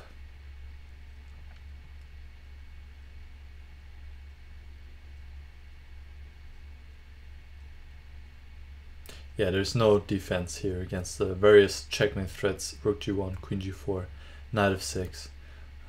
So, and he says he has a German rating of 1500, which is pretty good in 1 year. I mean, I took, oh, he found actually defense. He found one. I took longer, I think, to get there to 1500.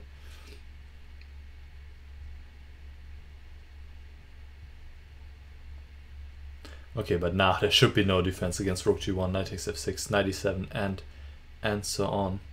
So Keksbombe. Keksbombe can resign here. But it seems like he disconnected. No, not anymore. Plays rook a4. And I have to choose. I'll play knight e7. Okay. So here the problem, well, I would say this is already dangerous for black to choose this opening. I mean, I feel like you have to be really knowledgeable to go into these variations. And e5 is possible, but here you need to play bishop d7. But still, this is better for white. I think it goes like this. Knight f5. There are some cute lines here. I think there's a line like this, bishop h6, but it might not even be the best way to play. Also, possibly I'm just confusing stuff. Oh yeah, I think black takes with the queen. Yeah, and then we have that same line. Yeah. That's how it goes. Not with the knight, because otherwise, if he takes with the knight, there's always the pawn d6 hanging. Okay. Anyway.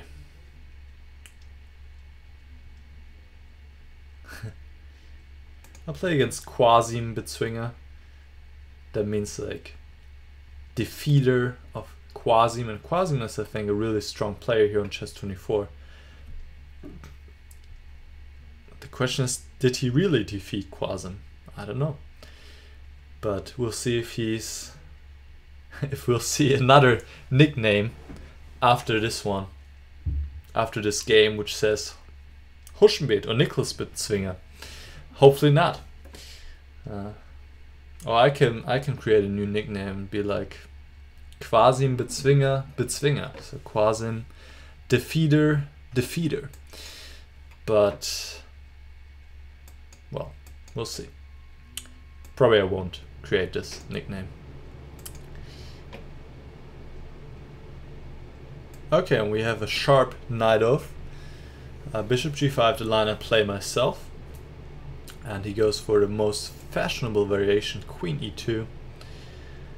And I also go for a most fashionable variation, even though I haven't looked at it for a longer time.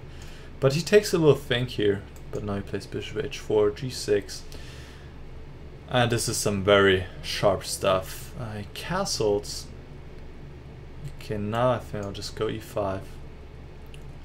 Now it's not as sharp because he didn't play f4 and he cannot play f4 later. So now it's a little different. I think queen d2 is maybe a little bit more critical because now I can just castle. If he plays queen d2, I actually have to play king f8, king g7 because otherwise my pawn would be hanging. So I think unless I forgot something, he played the wrong move order. Okay, now we start a typical onslaught on the queen side with b5. Plays a3 and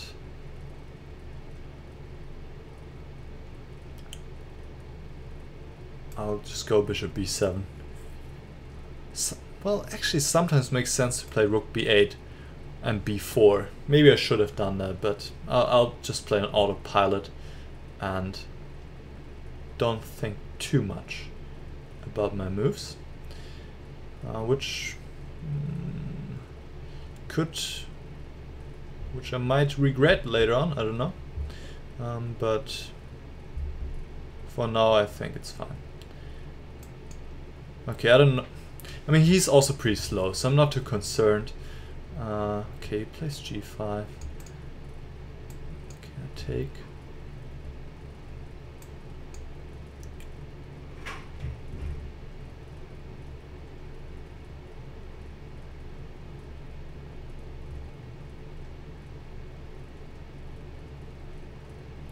Yeah, I don't really see a way to continue.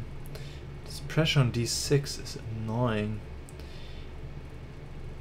So I play knight b6, I offer this pawn, but on the other hand I would get... I could place this, this might be a good move. Yeah, now he might just take. Now he plays this. Oh, that, wait, I could just take. Instead he could have taken f6. Maybe I had king takes f6, but that might stretch my luck. But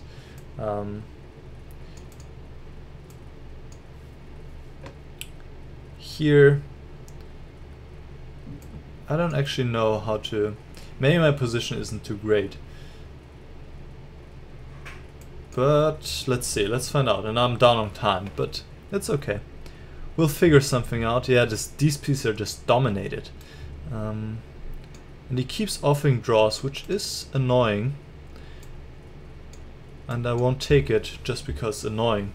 Not because I think my position is better, but because I don't like when my opponents do that. Now you probably play knight b4, but I still have knight c5.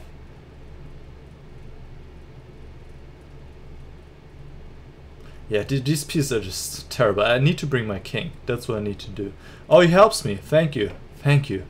He helps me out. Gets rid of one bad piece that I have. So that's really nice. I appreciate the help. He offers another draw. Come on now. It's getting obnoxious. Especially since I'm a pawn up now. I will certainly not take a draw.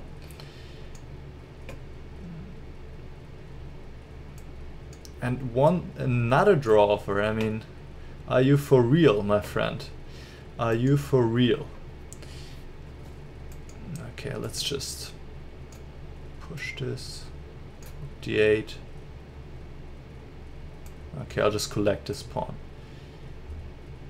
Yeah, I think somebody needs to tell Qasim-Bezwinger that it's not really nice to keep offering draws, especially when you're worse.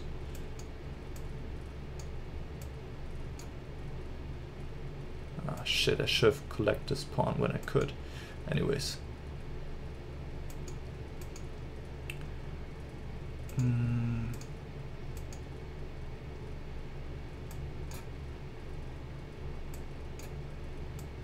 Time to play quick.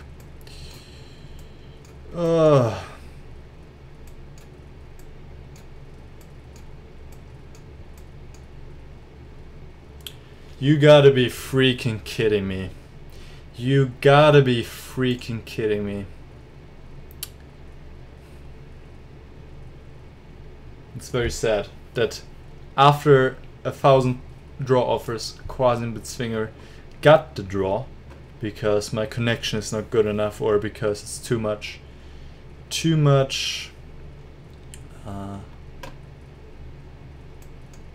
processing going on here with the live stream. Yeah, very sad. I would have loved to beat Qasim-Bezwinger.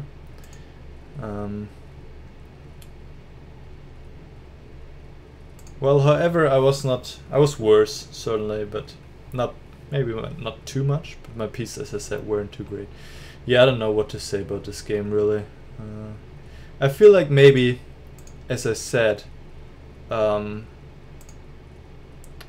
maybe it was a better plan to not play bishop b7, because I just couldn't get anywhere and just play rook b8. Or, actually there's this plan, yeah, that's what I should have done. Play bishop b7, but then play bishop c6. And then rook b8 and then a5, b4. That's what I should have done. Yeah.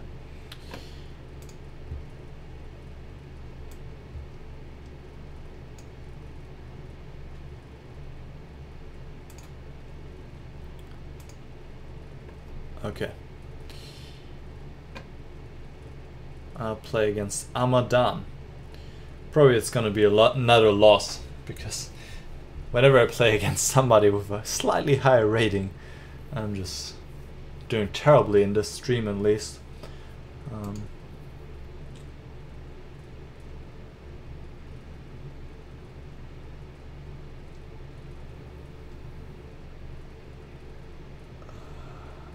Okay. People are asking how. Okay, Amadan doesn't seem to be here, so I'll just abort this. People are asking how I learn a new opening. That's a really good question. What I do usually first, I see what kind of material I have on my computer already. I've collected over years all kinds of stuff, so I'll see what I have from in my databases, and then yeah, I mean that's usually the starting point, and then I'll just start analyzing pretty much. It takes a long time, but that's the process, and I have to of course find out the variations that I want to play. So I look what the top players play and if there are any problems in the specific opening that I would like to play, and you have to go pretty deep. I mean, you have to analyze pretty deeply, and he played c3. It's unusual. Usually people play e3. Okay, let's go queen b6. So you have to analyze pretty deeply to make sure you really get the result you want, or you have an edge in your preparation. Depends, of course. If we're looking at the opening for black, you want to strive for equality. If you look at an opening for white, you want to get an advantage. So it really depends. Okay, let's bring this one out.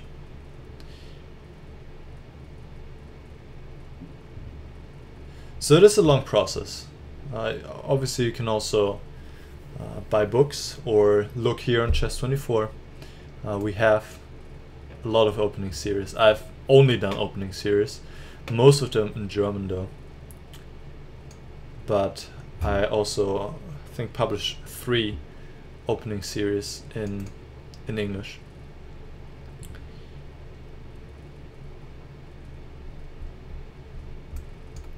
Okay, I don't want to castle and give him this option to take on f6. I mean, it wouldn't be too bad too either, but if I can prevent him from ruining my pawn structure, I will do so. Okay, we have a fairly normal position, I would say. He's probably gonna go e4, and yeah, that seems to be about equal. I don't know how I'll react to e4 though. Oh, he doesn't play e4. He should absolutely play e4, because now he just gives me the center, and it's pretty nice. Okay, I'll just play rook c8.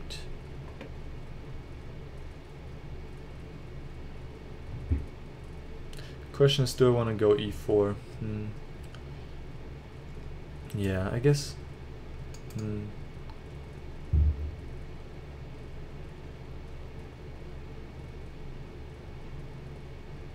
Kind of want to, but knight f5 is. Oh, knight e4 is there. Is that knight? Is that helpful? Knight e4. Queen takes d5. Yeah. Well, so I'll just play rook fd8 and think about it another day if I want to go e4. I think now I want to go knight e4 actually, and hope I'll win some material in some way. Probably I won't, but I can try. Queen c2, knight b4. Let's do this. Just to go back and now take on h4. That should give me a better position. Yeah, especially if I can follow with something like bishop takes f2 later on. We'll see what's gonna happen. He should play queen b1 or queen. Yeah, queen b1 is necessary. So now he needs to take on b4. Or not, but now he's losing material. He needed to take on b4, and then the question was, do I have bishop takes f2? And probably I do, but that would have made my task much more difficult.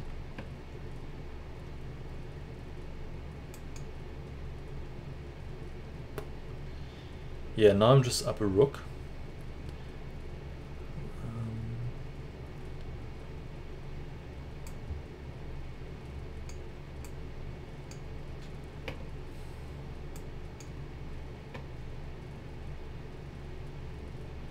Okay.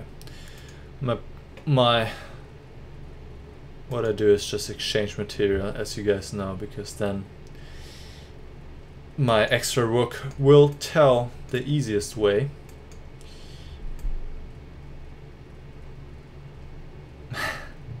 Let's see if rook c1 is gonna happen. Ah, there we go. Well, it was pretty difficult to stop unless he played like king f1 or king h1, I guess. Yeah. Okay.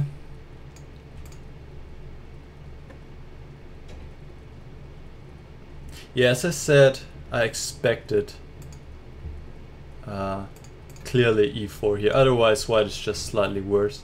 Here, I don't know actually. Maybe just queen c7, or I could take. Take. Yeah, this is just about equal, I guess. Actually, I don't know. Maybe I'd even rather be white. I don't know. These positions are also pretty boring. Okay. I'll go on a short break and I should be back shortly. So see you in a little bit. We're kind of half time right now, so I'll still go on for a while, but be right back.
Alright everybody, we're back and I'll play some more chess and I hope I'll improve the quality of my play, but it's unlikely because as time goes on I'll probably just play worse, but that's okay.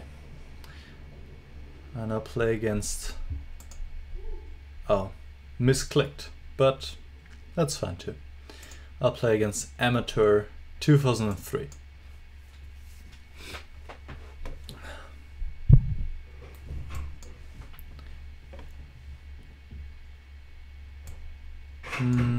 Do I want to go? I'll play d4 and play some sharp stuff. Hopefully we have the knight orf. Yeah, I'm good, thanks. And we had this line earlier today already, but he goes for a Gelfand variation. That's an interesting line. Haven't had it in a while actually. I don't know, it seems it got a little bit out of fashion. But I think it's still playable. Black just has to know a lot, really a lot, and this is really dangerous for black because this sacrifice can be quite strong. So he plays queen b6, but I think this really just leads him into trouble because here he's pretty much almost losing immediately after 95. Queen a5 is the only way to go instead of queen b6. And now I'm threatening knight c7 and mate on e6 as well as his rook, and he defended against one threat but he didn't defend against the other one, so this is checkmate.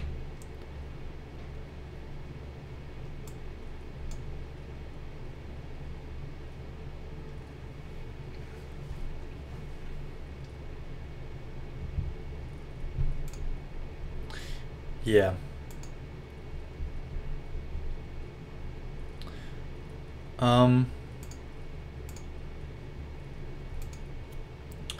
Instead here black can still survive a little bit if he goes like this, but yeah, it's also not great. Knight c7 I think, like this, and knight takes a8 and queen d5, and black's also worse. By the way, I was just thinking, is the tiebreak going on right now? Oh no, it's coming soon. I want to check this out a little bit. I mean, I'm curious how the Armageddon is gonna be between Maxime Vachier-Lagrave and Anish Giri. Armageddon is always fun to watch, so I want to see that. Okay. Now I play against Wepner. I wanted to click on Wepner the game before, but then suddenly something happened and it didn't work. So we have another Sicilian. I'm getting a lot of white games, which is nice. I like to play with white, and we get a lot of Sicilians today. Knight c3. So, but this is a different Sicilian, which is good. It's nice to have a little change here and there. And here,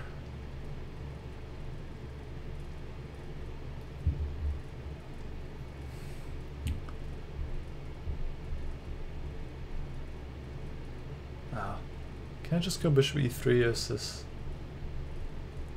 I haven't had this in such a long time. Just go bishop e3, right?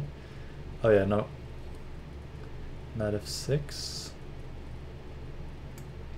Nah, whatever, I'll just develop it.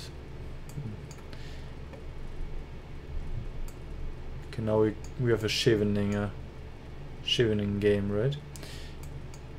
I don't have any clue about this particular line or this variation. He just goes e5. Wow.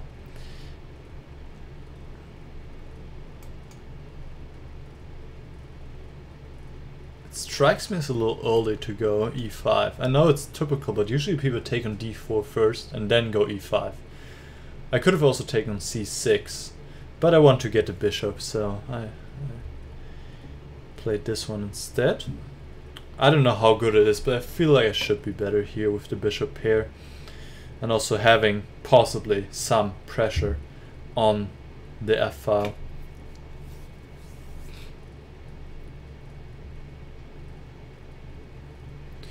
Okay, now I can play queen f3, but this allows knight d4.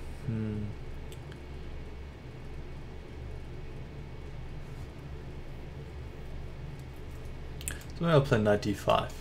How about that? That looks kind of strong. And usually moves that look strong, in most cases, are strong.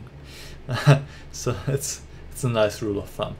But sometimes you still gotta check. I didn't check that much, but I'm pretty confident. So he gives me the other bishop as well. Okay, well, I really like bishops, so let's take it. And now let's pin this friend on f6, and he has to play rook d6. Unfortunately, he still has rook d6, but he doesn't play it, and that should really leave him in a bad position here. I don't have to take, but yeah, maybe. Well, no, I mean, otherwise he plays knight e6, and I feel like I have to take anyway. But at least I get my rook on the h-file, so that's why I want to do it like this. He's still in time to protect king h8, rook g8, rook g7. Maybe it's not as bad. However, now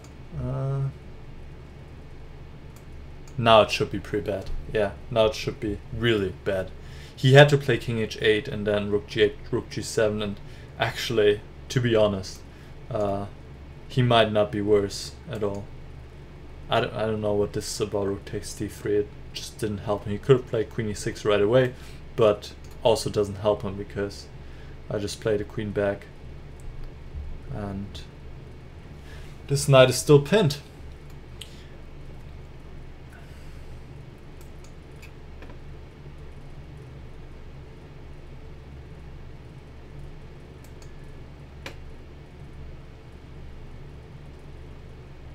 Let's get this rook into action.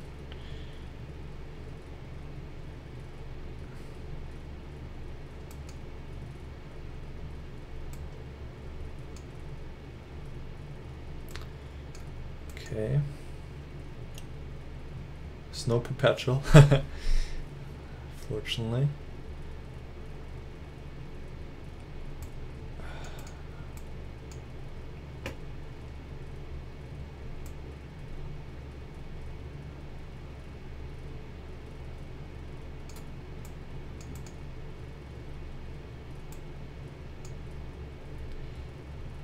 Okay, now we get the rook, finally.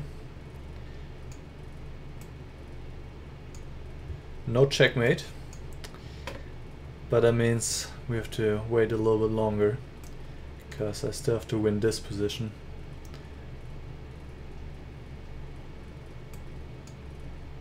But it shouldn't take too long, hopefully.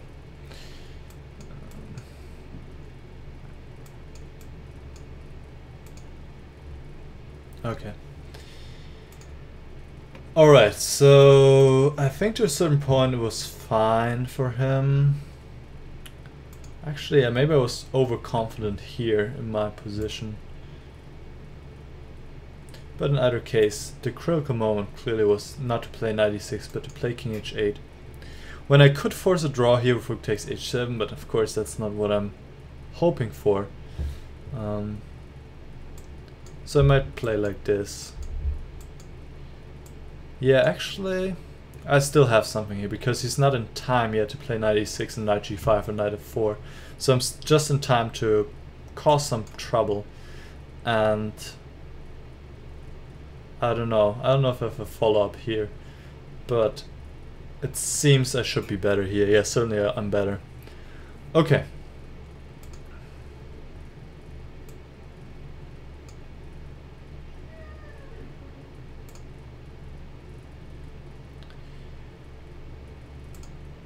Yeah, I clicked on the wrong one here. I know there's one guy who always creates a new nickname for every subscriber special I do, pretty much, and I've played him before, so I want to actually click on... I can play Geyer. I can play Gaia now. I saw he said in the chat he was just not there for 5 minutes. Always tricky because I've been there too when I was, for example, challenging Peter Swidler. Actually, not the last game we played, but the game before, I actually took a shower.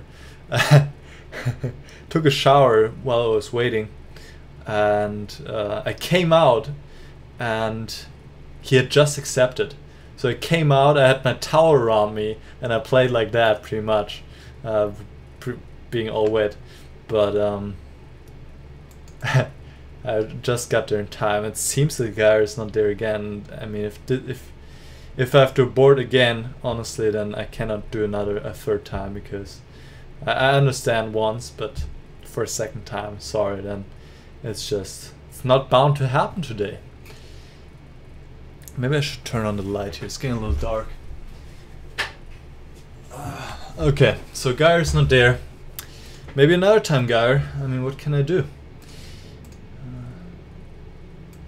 If you're not there, you're not there. So let's play against CRM7.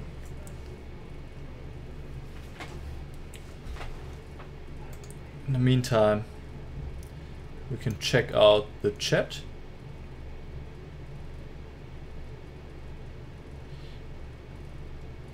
Abrido, I know if you've been waiting. Oh, I lost 10 seconds here, unfortunately. Abrido, I see that you've been waiting, but as I said before, the fact is we played 2 games already, you know. So there are a lot of people here, and I've only played people that haven't played against me at all. So that's just how it is, and I think it makes a lot of sense to give those people a chance to play who haven't played me before, and that's what I'm doing right here. So please be understanding in that regard. I'll first play against everybody else who I haven't played before, so that might take a while.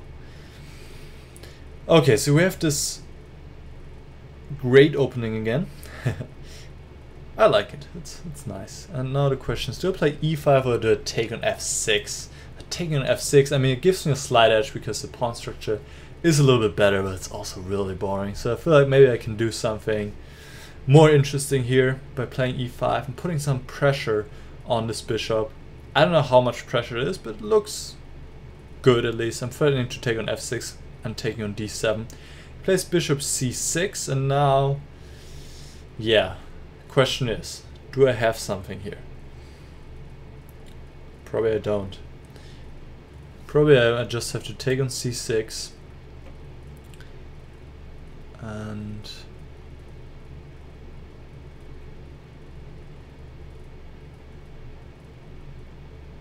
play queen e5.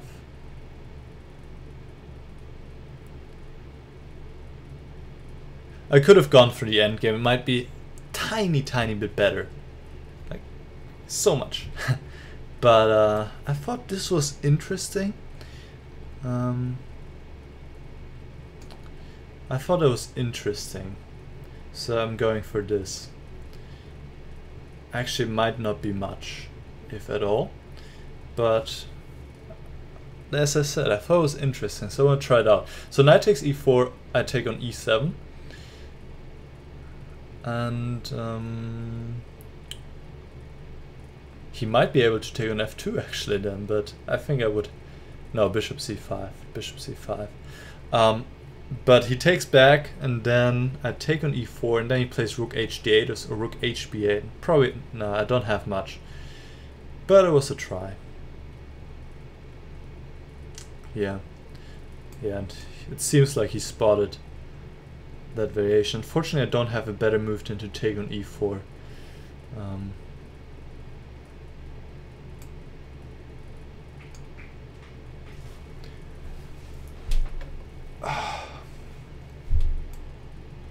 Oh, come on.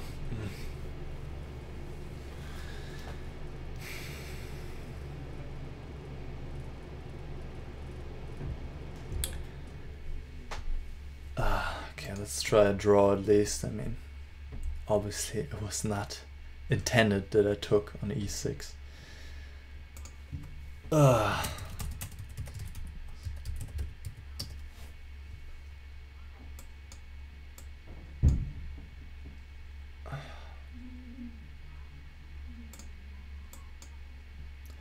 it seems that CRM7 is taking his chance here to beat me. So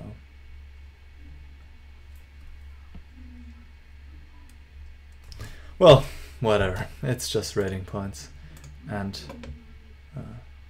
who cares? I do care a little bit, but not that much. So I did want to take on e4, of course. I don't know. Rook hb8 I think is best, because it forced me to react to this. And yeah, now maybe just king f8. I mean, I do have something here, like rook d7 or rook d6. So I'm a little bit better. Well, actually, I can take here. I'm just noticing that. So actually, I might be a lot better then. Yeah. So yeah, maybe it's not that easy for him after all, because my queen is hitting this pawn on h7, and that's important. I don't think he can really take here, because queen takes c6. Yeah, that should be pretty good for me. Okay, anyway, yeah, that's just annoying. It's like my first mouse slip, I feel like, that I've made during a stream.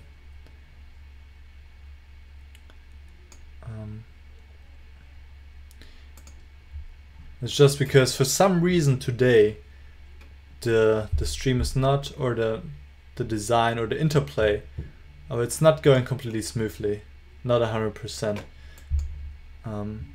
It's almost smooth, but not completely. So I think there was also a reason why this slip occurred. Okay, we have the GMRiRoDelCe system, if I remember the name correctly.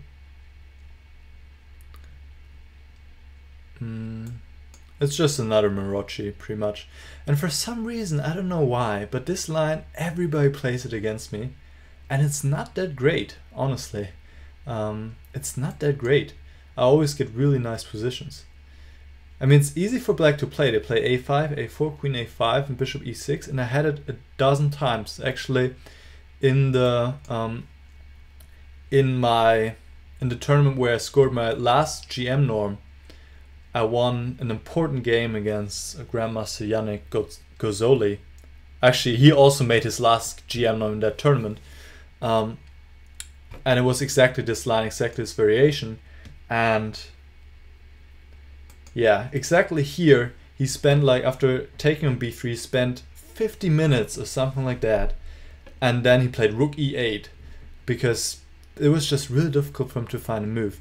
Queen b4, this is what people have been playing against me a lot. And I looked it up again because I wasn't sure how to react to this, but I looked it up sometime because I get again and again, and f5 is just leading to a nice position here for white.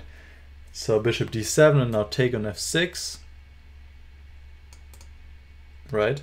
Yeah, take on f6 of course, and then play knight d5. And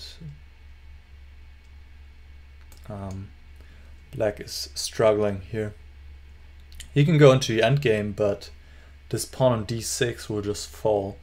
If he doesn't go into the endgame, there's some other problem. I think, oh yeah, exactly. If he takes on b3, I also looked this up because I didn't remember during one of my blitz games. I can take on g6 and then take on f6 with the rook and play like queen h6, and it's really nasty. Okay, so now I have to take on f6, of course, and take on d2.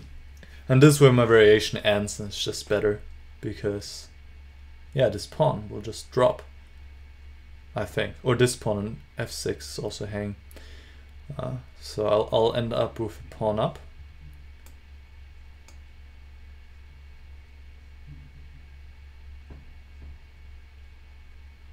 I didn't have to take yet, but then again I thought why not, right?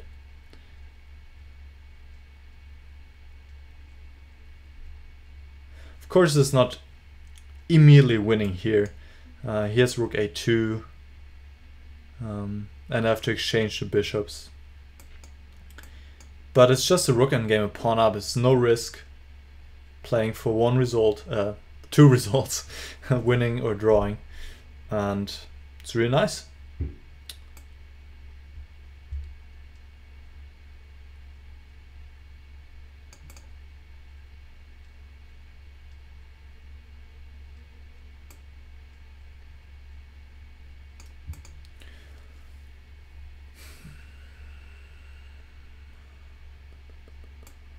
Let's play h4.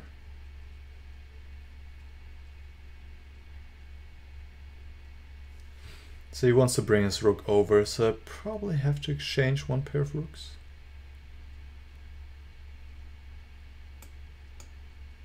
Ah, that was a bad move. Yeah, I want to play rook f2, but he has rook e1, of course. Well, it wasn't too bad. I can always play rook g3. It doesn't matter that much.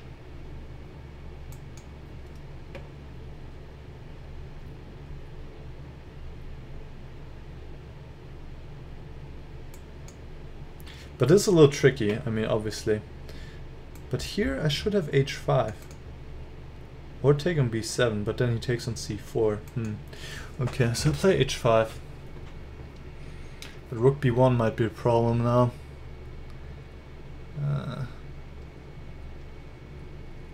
But I could just play king h2 then, actually. So he takes, I take here. This should be pretty good now for me. Okay.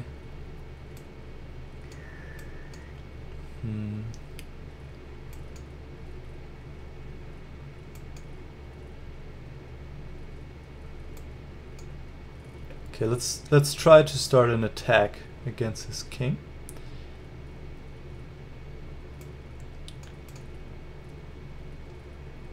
Or maybe I'll just win this pawn. For now, 2 pawns up, that's nice. And give a lot of pointless checks. Don't get checkmated on the way. Yeah, I mean, this is of course really difficult to play if you don't have any time, which is the case for him. And it's also objectively winning. I mean, I still have to be a little bit precise, but this is winning. I'm up 2 pawns, and yeah. Okay, yeah, that here my preparation obviously was really helpful. Just out of the opening, I get into his endgame where I'm up a pawn, and then while it may not have been the most precise way to convert it, I never gave my advantage away really. So I think it was probably one of my better games today.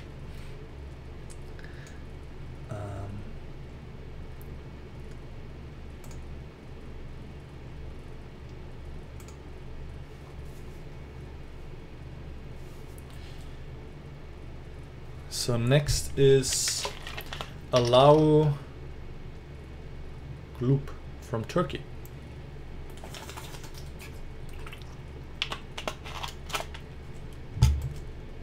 Let's play something else. I mean, I'm getting tired of all these Sicilians. So let's play the French. Actually, not too long ago I played my first game ever with the black piece in the French against my Chess24 colleague Jose Jimenez, or Pepe. Pepe didn't play the exchange variation, which I'm quite grateful for, because this is probably the main problem with the French, that people just play boring like this. But it's okay. I'll get over it. And I'll try to sharpen it up by going for queenside castle. Yeah, not sure if it was really the smartest thing to provoke f3, but I thought, why not? Why not provoke it? Might be useful, might be a weakening I could exploit at some point. So, doesn't hurt, let's put it this way.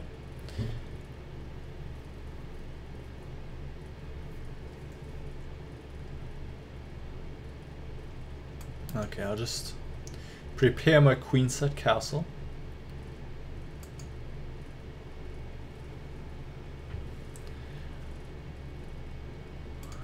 Do I want to take with the pawn on d6? Nah, just take with the queen.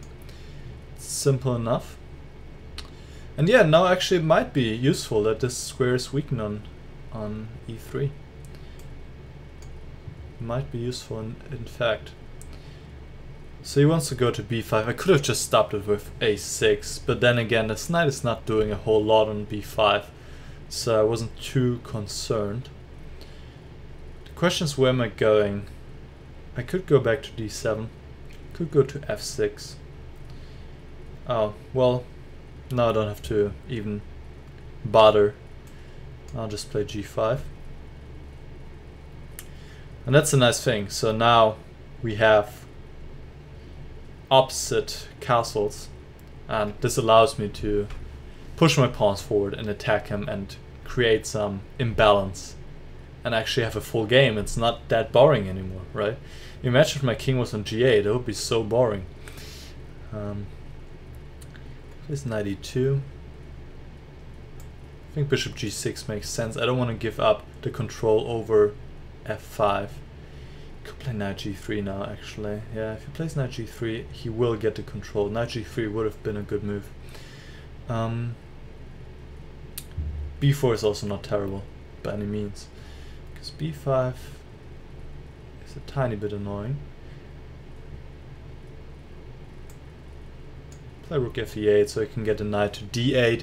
I could have put it on a5, but that's just, the knight is, I mean, it's not bad on a5, but it's also not great. So, what does he want now? He wants to put a knight on e5.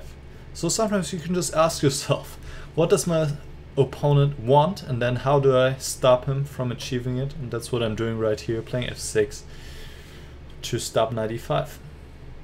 And then I might just push this knight away with h5. c4, okay, he's taking some drastic actions.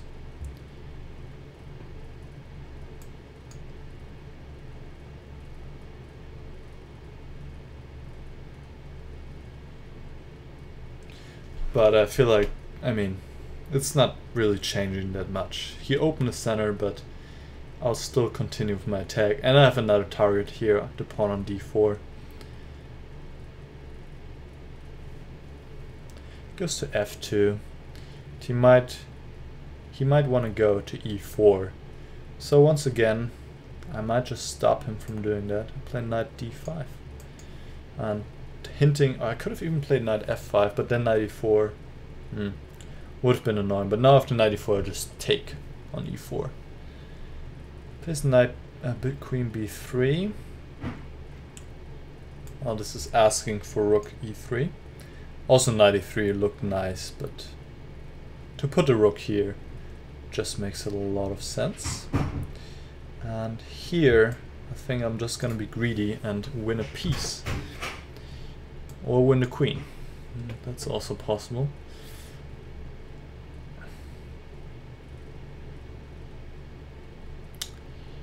Alright.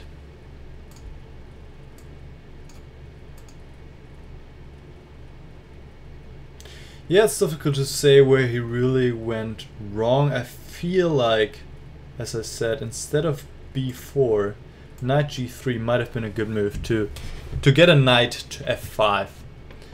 To get some kind of piece to f5. And I think he's fine here. Yeah, because queen d7 he plays queen c2, and it's funny, I don't have a way to take control over f5 once again. Oh, by the way, am I missing the Armageddon already happened? Probably missed it, right? Let's see. Oh no, it didn't happen yet? No, it did happen. And Maxime won.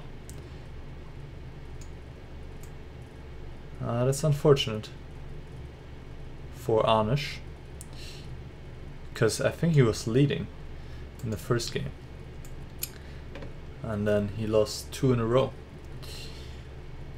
So if I understand it correctly, it's gonna be MVL against Carlsen for the final tiebreak, and maybe we can tune in there if it goes well. So there's Amadan again. As I'm giving everybody a second chance to play me pretty much, I should also give Amadan a second chance. Who is Killian Delaney from Ireland.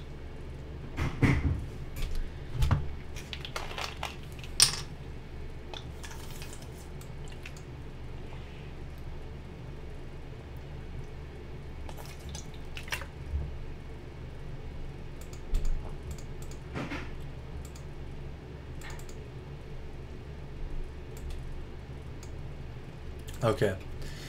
And it seems also that Amadan is not taking his second chance, which is unfortunate. I would like to play against Amadan, but what can you do?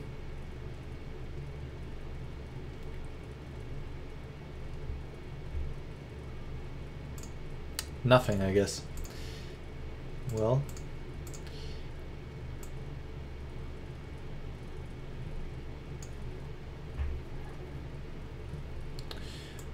I see that Colin.Kone is writing to me, and he has asked me for a game for a long time. But Colin, if you could change the time control to maybe 3+1, then we can definitely play a game. Because 4+2 is a little bit too long, especially since I already played a lot of 5-minute games when I was doing all the blindfold stuff.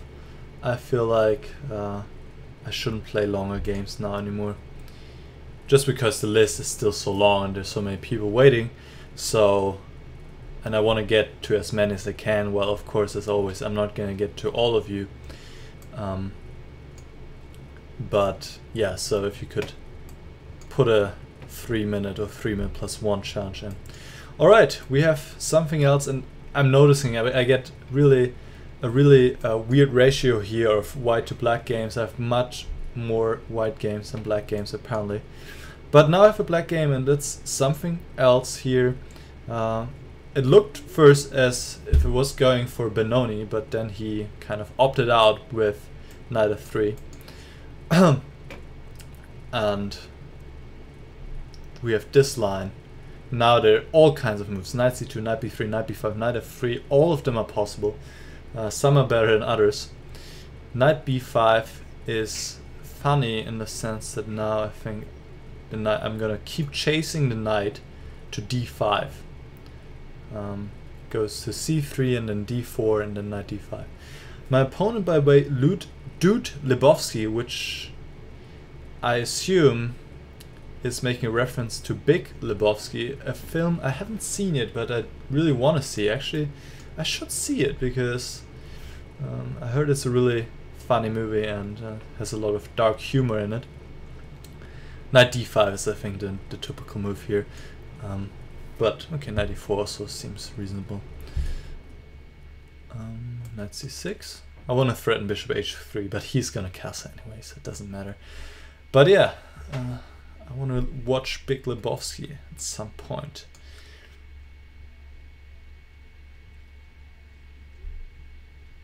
Okay, e3, yeah, that's pretty standard. But I feel like I'm just better developed here. He made a lot of moves with his knight and didn't get him anywhere. So this position appears as pretty pleasant for me. Plays a3, hinting at b4. Typical response is always a5. And I could play it, but I'll just play bishop e6 first and see how he replies to this. And also, I want to play f5. I couldn't have played f5 immediately because then he plays bishop d5. So now you can see I don't even need a5 anymore because he just plays like that. So now I can just go on with f5 and hopefully do something great. d3 is kind of interesting. Yeah, let's play d3. Looks really nice. I'll cement this pawn by playing e4, and that should be pretty annoying for him to deal with. Yeah, he tries to get rid of it already, but it's not gonna be easy, man. It's not gonna be easy. I think I'll go bishop f6.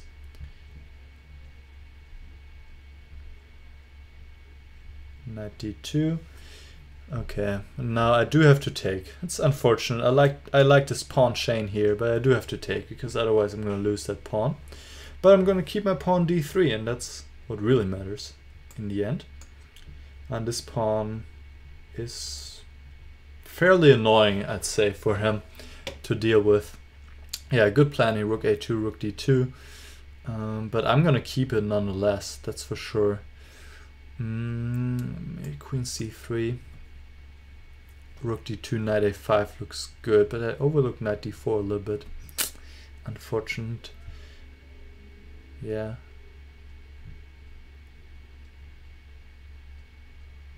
So the question is, how do I make progress? Maybe b5? I think b5's... Oh, yeah. I saw knight g5, but then I... Damn, knight g5 is really strong.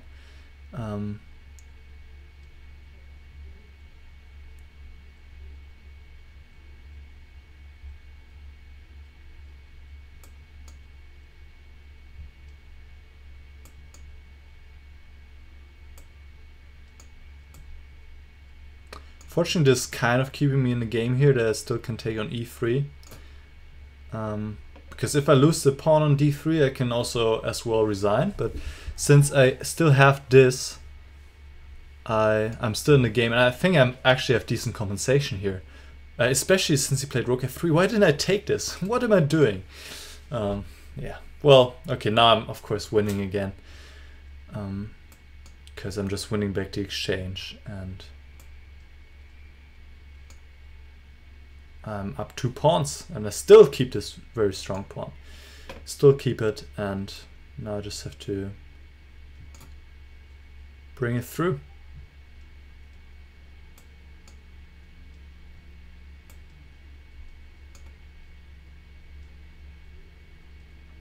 Okay, just play rook e8. That didn't do too much, let's be honest. Didn't do too much, but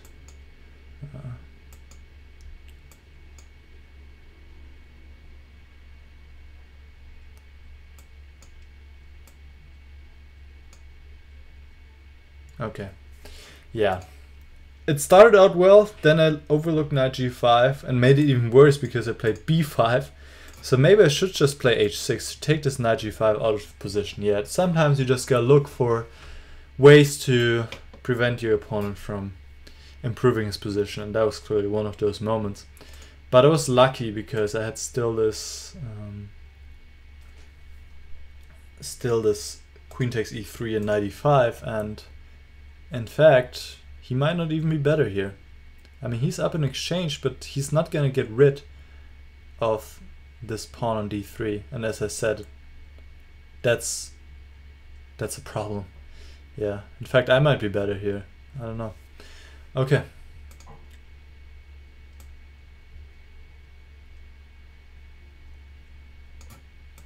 And Colin has heard me, and he has sent a 3-minute +1 request, so I accepted his challenge, and we will be there shortly.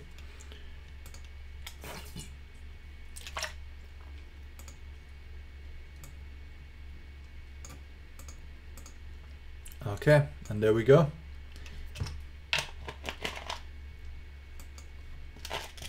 And it's not a Nimzo Indian, it's Queen's Indian.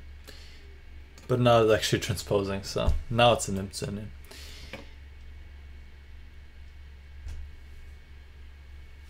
Okay, g3. Actually, I learned this from playing against John Bartholomew international master. We had a match and he played this twice. And both times I just ended up in a not so great position. I looked at it afterwards and the computer suggested knight c6, and it's very unusual because usually the knight doesn't go here, right? But it turns out this pawn on d4 is hard to defend, and in fact here looks like I'm already winning a pawn. So knight c6 is kind of defeating this whole variation, or refuting it. And it was funny because I told John afterwards, yeah, knight c6 is a really good move, and he said, yeah, I know, but nobody plays it, so I'll just bluff and try and hope that you won't play it. But yeah, so now I know, and that paid off in this game, certainly. And that's generally a good thing to do if you're blitzing and you come across a move that you haven't seen before and you don't know how to react. Then oftentimes it makes a lot of sense to take a look at it afterwards.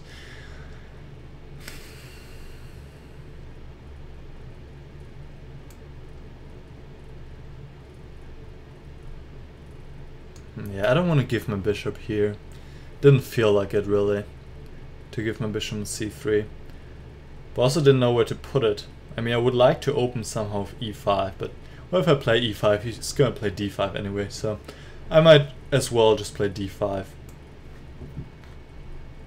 And then open up the position. He'll be in time anyway to castle queenside. But I'm just up a solid pawn, so that's nice.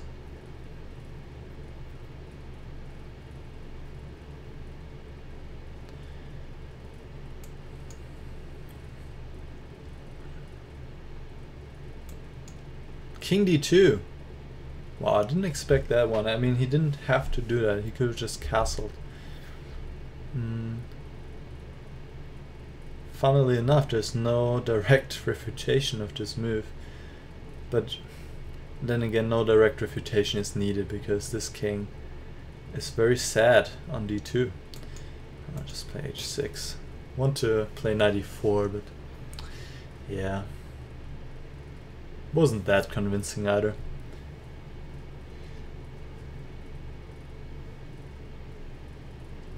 I think I need to eat another banana. I'm getting a little hungry here. So I have a lot of bananas. There's no shortage. Oh, this one's a little too soft.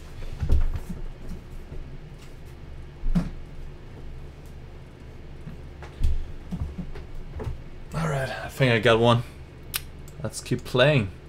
Of course I want to open up the d-file so I can get to his king as soon as possible.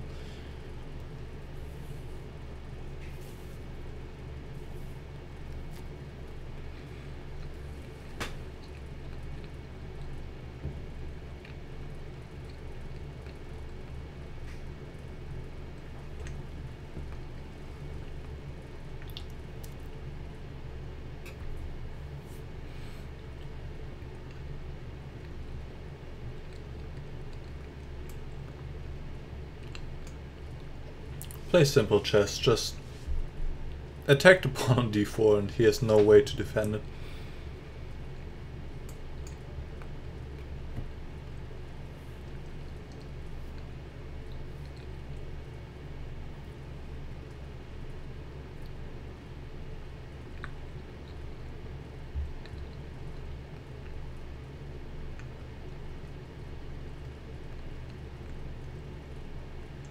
Okay. Yeah, so it turns out at g3 here already black is better because of the knight c6, like I said. White doesn't have a good way to meet this threat of knight takes d4. It's kind of funny. So you don't want to mix queen c2 and g3, either the one or the other. So other moves here are bishop g5 is the main move. E3 certainly is possible, a3. You can do a lot of stuff. Alright.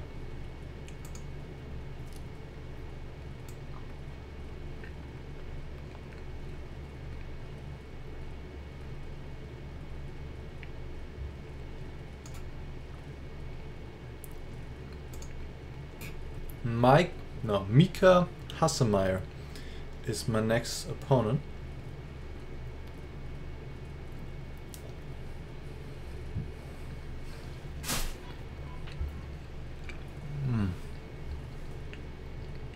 It's just really slow for some reason to load. Kind of annoying.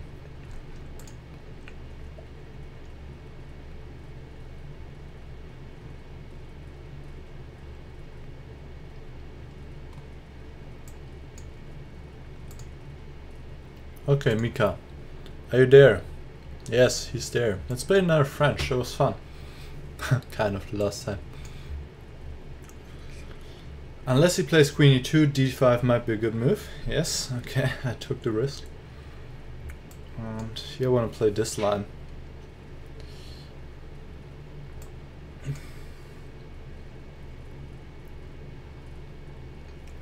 Okay, yeah. I don't know anything about this variation. Of course that was meant to happen.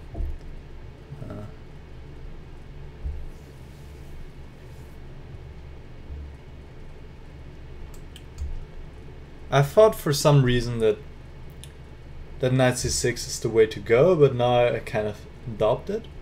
Because what do you do against knight d6 now? Just let it happen or what?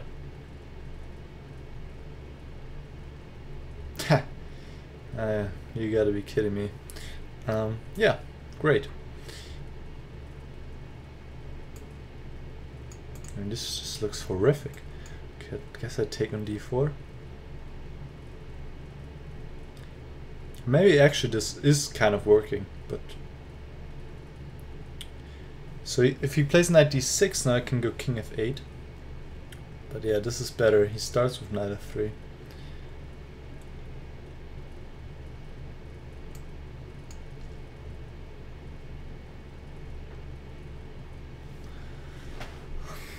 Okay, now he probably will play knight d6.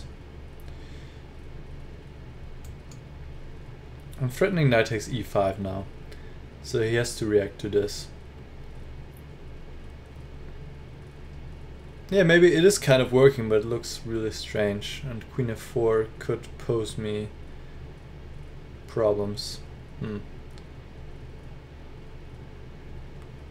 it seems I have to go knight f5. Great. Yeah, there's no other move than knight f5, so I can stop thinking about something else. And now he just takes on d4, and my king is on f8. Yeah, oh, he doesn't even take. Okay. He offers a draw. Nah, we're not doing draws here, my friend. We're not doing draws, even though in an actual game I would certainly consider it. Okay, let's play queen e7.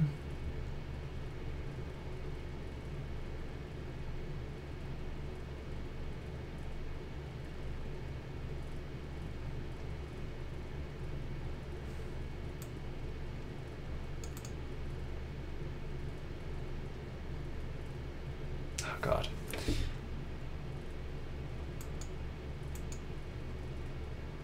It's also a pretty horrible move, to be honest. Well, he didn't punish it. He didn't play queen h6. I mean, queen h6, it's got to be the way to punish it, really. Okay.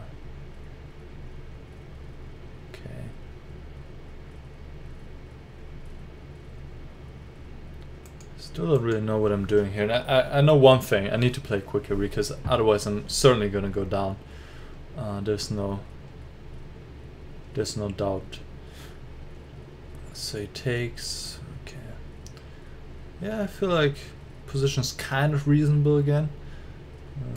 Let's see what he's up to with his rook over here. Oh, he wants to put on d6, huh? It's a cute place for the rook. I mean, it is a cute place. It's really annoying, actually, so I just want to get rid of it. But yeah, now again I don't like my position too much.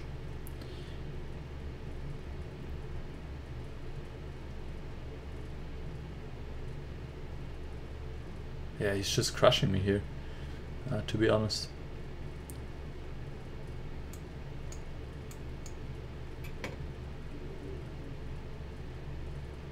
Queen e5, and I can almost resign. Yeah, rook b3, and that's it. Yeah.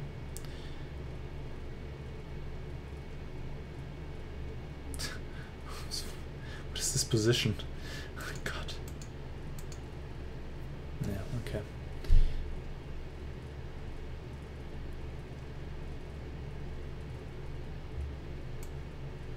That's actually helping me, but it doesn't matter.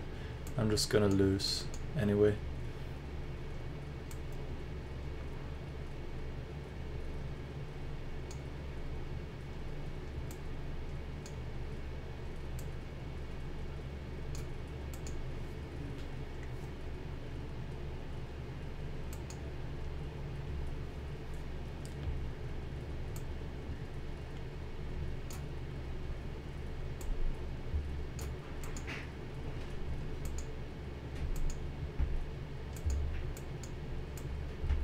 Whoa, it's a little bit too quick.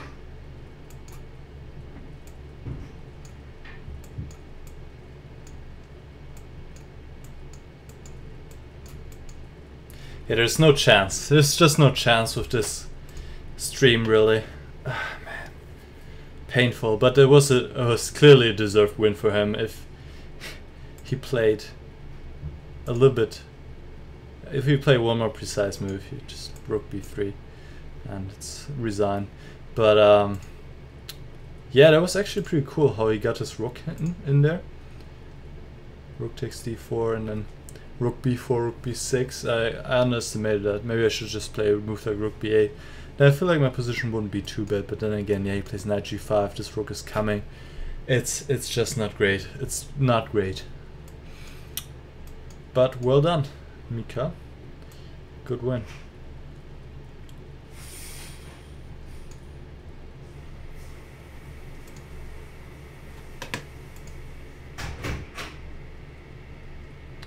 Oh, we have the first game.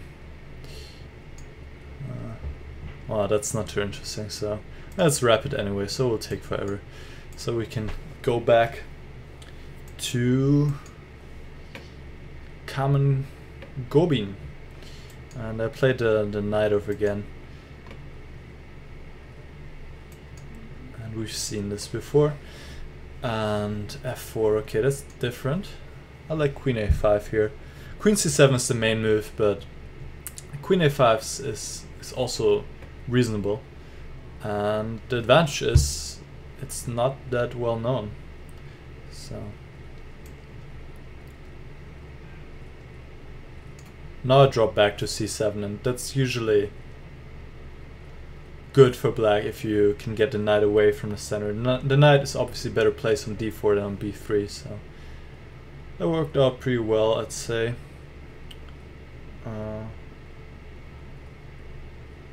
Let's play h6.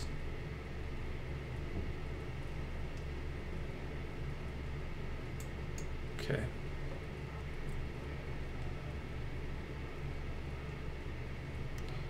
There's this idea to play with f5, okay, he doesn't do that. So I'll just go for a dragon setup. And I think I should be in good shape here. I mean, I'm behind in development a little bit, but it seems to me that it's really not that important. And it seems I could have won an exchange here with bishop g4. Oh no, he still has knight d5. Anyway.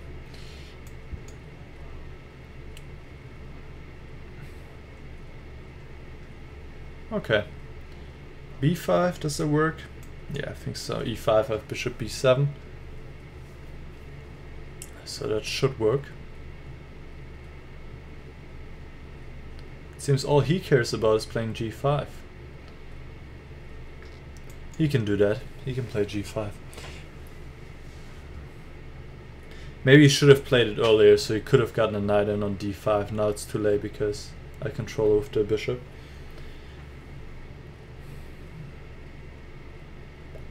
h4. Yeah, he really wants to play g5. How about if I play h5?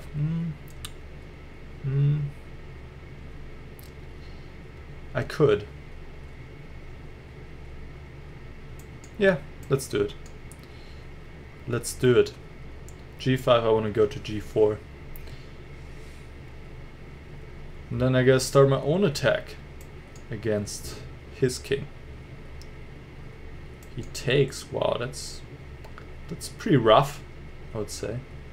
I mean, I don't think his attack is that strong. Especially since my queen is also now coming back. And if you have your queen to defend, you usually don't have to worry about anything.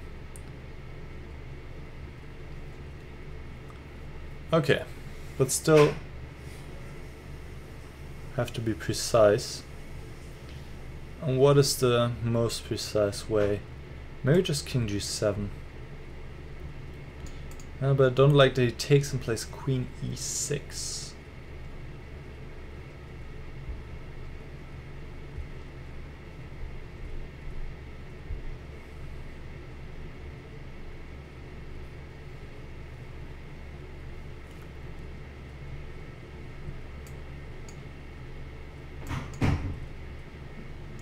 So I'll play like this.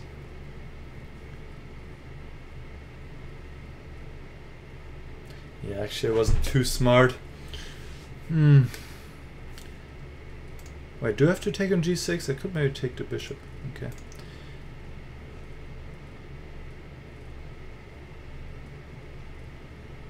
Okay, maybe I should play a defensive move here.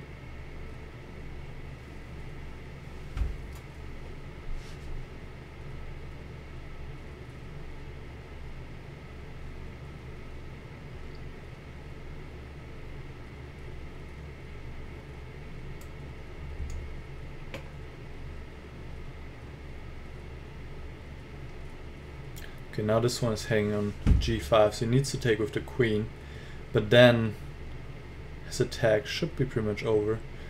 That being said, I still need to find a way to continue here. I want to play a4 and get something going here finally. Well, or just exchange queens, I mean that's fine too with me.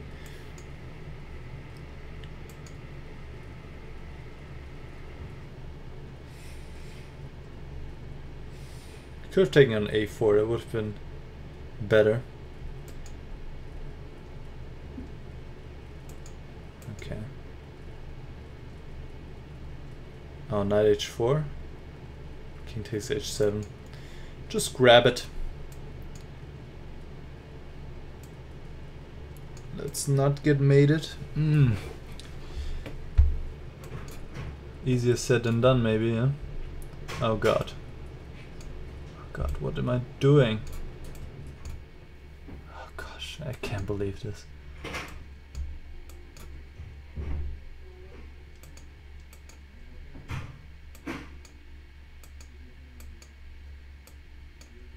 Gotta do dirty tricks now, I can't believe this. It's just the quality of the stream really, which is bothering me here. I mean, obviously also the quality of my play, but in either case, I shouldn't need to worry about time. Being in this position, but suddenly, yeah, knight h4, I missed, and yeah, king takes h7 is just a big mistake. Big mistake. I need to take the perpetual here, which of course I didn't want with king h7. Crazy suddenly, and then it's just. Here I'm just lost, dead lost. I wouldn't be surprised if he had a mate already here, but no. He can collect the knight with check too. Yeah, and here suddenly there's like knight d6, his bishop b5. I'm glad I found rook h8 to keep the game going. But yeah, okay. Let's move on.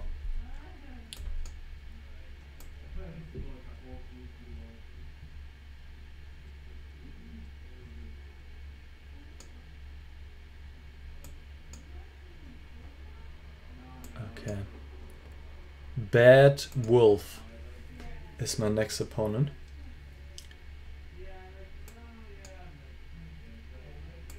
Let's see what the chat is saying.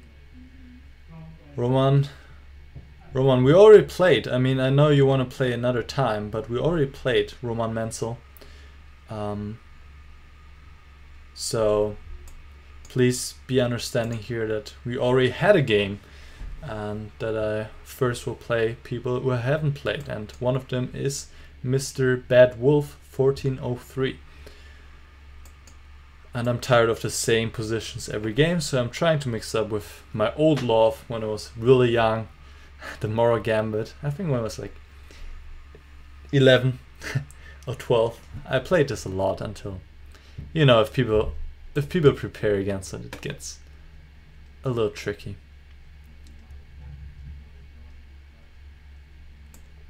But it's for Blitz, certainly it's a reasonable choice. Here, I think. Oh, there's bishop takes f7 already. Yeah, that's one of the many tricks in the Moro Gambit. Never have your bishop unprotected on g4, at least not if there's possibly a bishop taking on f7. So.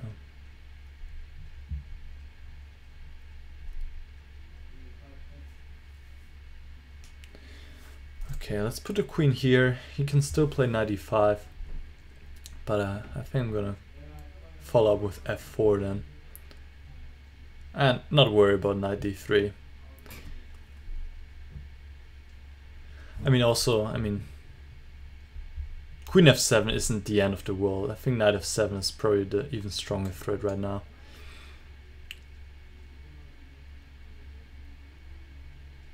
So.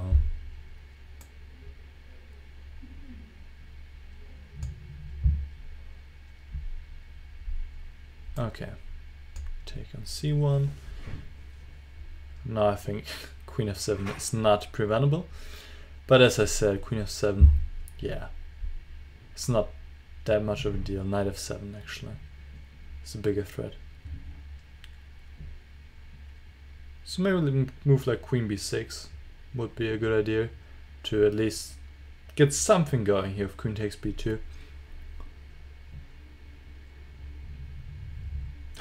Just plays a6. He doesn't care.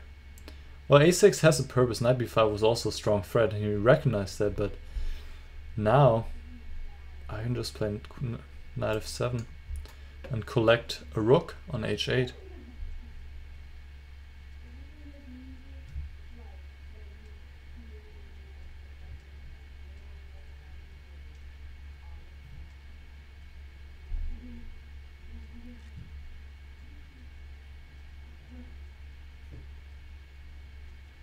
Alright, I'm not too worried about this check. I'll just go to f3, and he has no follow-up pretty much, and so he resigned.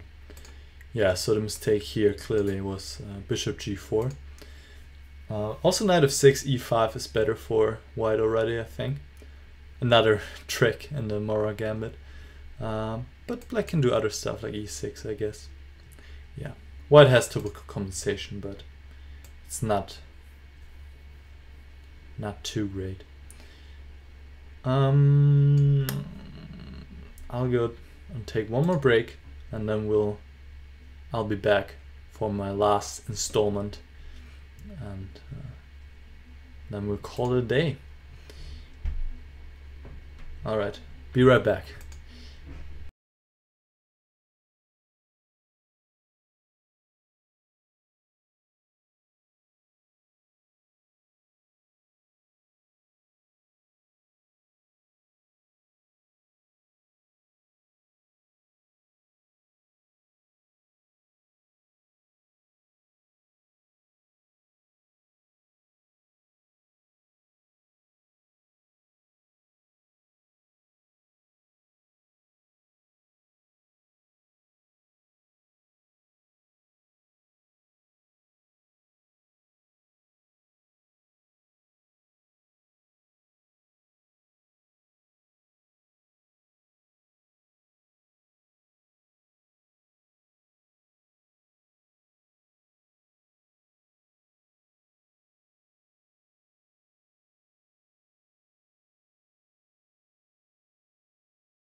Alright everybody, welcome back to some more chess. Let's see who we got still up. I know it's getting a little late in Germany. So let's see.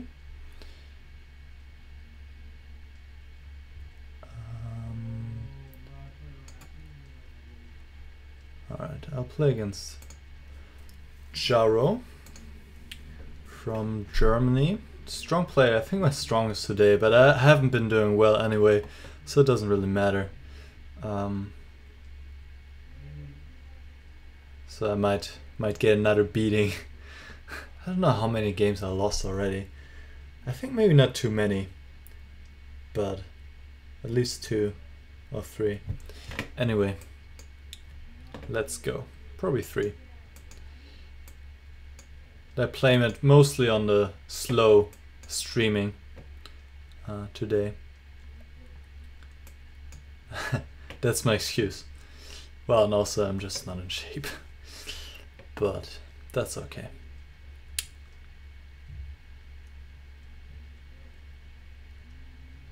It's funny that he's thinking now, because e6 is just a logical move, and you know, you would expect him to know how to play here. And castle is normal, but I think not the most critical. I think queen e2 is the most critical, because you usually want a castle queenside to put the most pressure. I think here always makes sense to play h6 first. He's not going to take on f6, but just in case. And now I can just play b5, and I've achieved everything I wanted, really, because as soon as there are no sacrifice on e6, I mean, he could take on e6 now, but I don't think it's particularly dangerous. Actually, it might have been one of my games if he takes on e6. Might have been my game against Qasim-Bezwinger, but I'm not sure. But he didn't, and now I think I'm doing okay.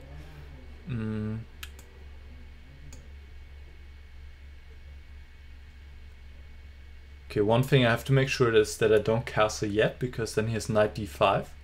Okay, so now it's not a question anyway. If he plays like this, that's interesting. Rook c8 looks good, because he has to defend this knight.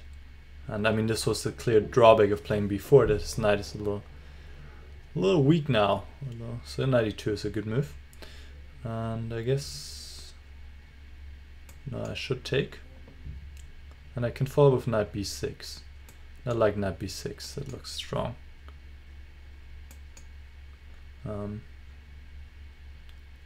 Yeah, he doesn't want to take, but if he doesn't take, then I play knight c4. So he takes place b5.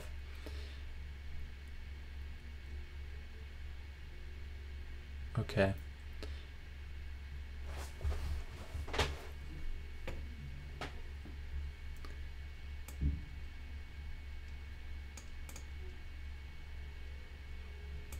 Okay, I'll play a5. I was thinking a takes b5, bishop c6, but there's rook a6, which I didn't like.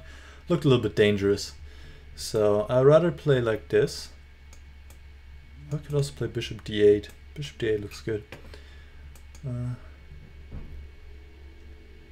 I could also play rook a8, but the rook is kind of passive. So this is better. And now, if he doesn't take on a5, I mean, then my position is just superb. I'll play queen c5, bishop b6, and he's just lacking that dark square bishop. But even if he takes, I take twice, he's immediately in this pin. That's also really bad for him. So he plays knight d4. He wants to go to b3, I suppose. But I'll play queen c5, nevertheless, threatening queen takes c3, obviously. And missing rook c4, unfortunately. That's annoying.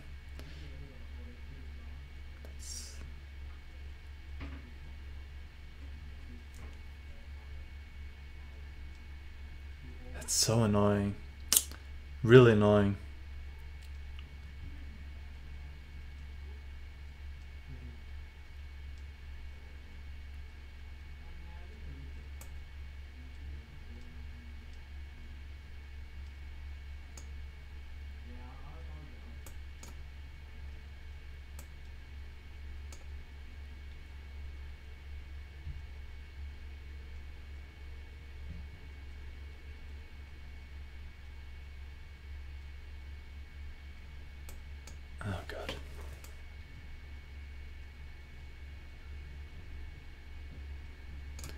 And I have no time, and my position is also not great anymore. That sucks. Yeah, taking on b6 is just...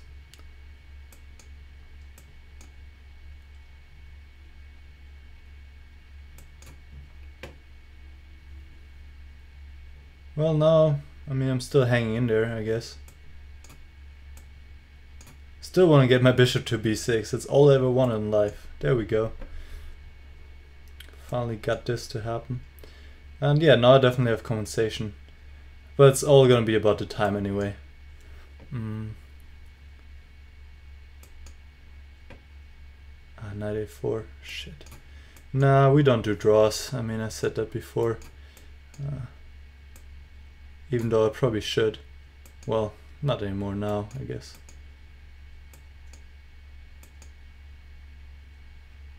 Fuck, I don't know any moves.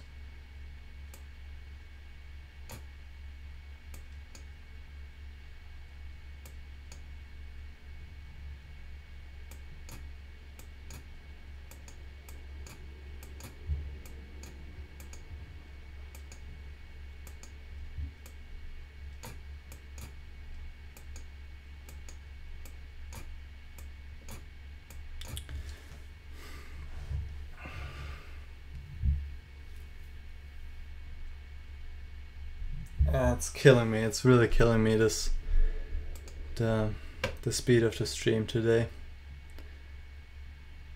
And I should have just collected his pawns instead of promoting. I just can't believe this stuff. God damn it. Oh man. Oh man. This is just killing me. Because I would win all of these games. I mean, it's not that it happened that often, but I would easily win this if the connection or whatever it is here was just smooth. Yeah,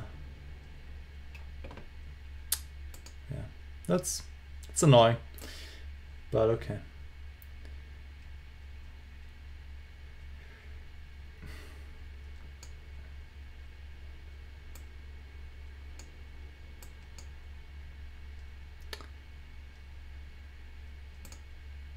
Let's see how Mr. Carlson is doing in the meantime. Looks still pretty boring, but seems white is a little better. Can you actually see the board? Yeah, kind of.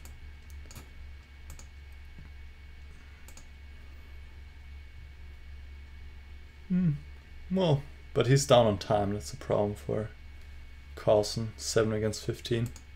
Okay. Yeah, it's just getting on my nerves that I'm losing all these games because of time trouble.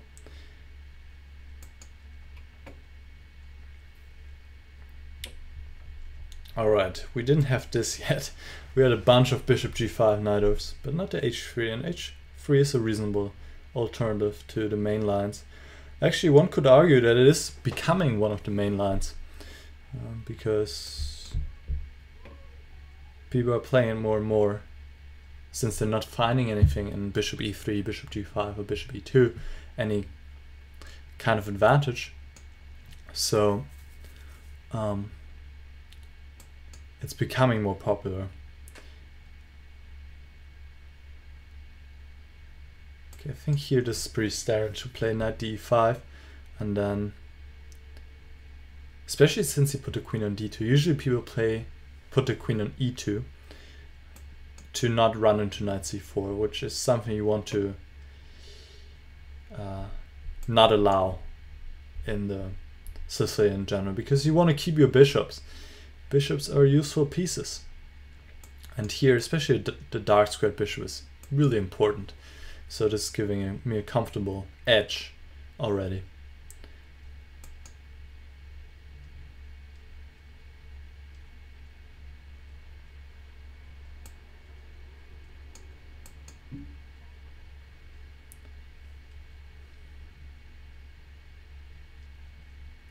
Okay, now I'm occupying the center.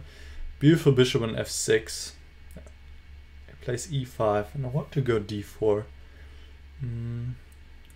But maybe that's not even necessary.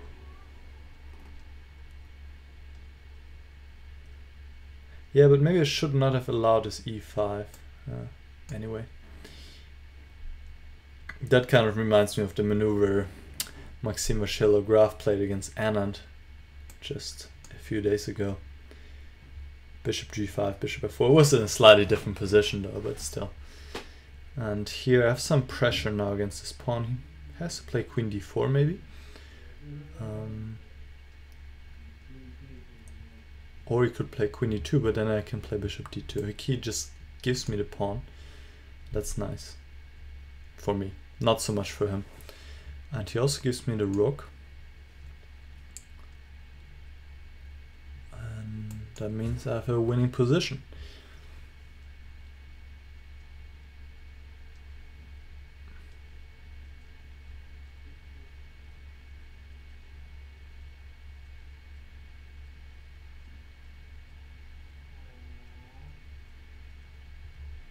c4. Okay, I'll just go d4.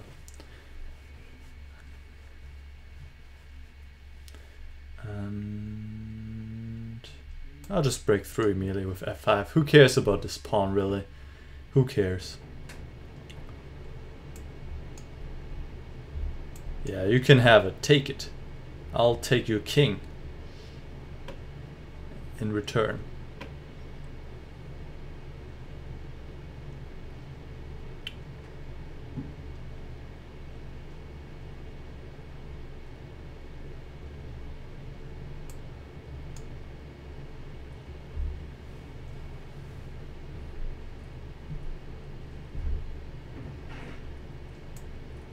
That should work.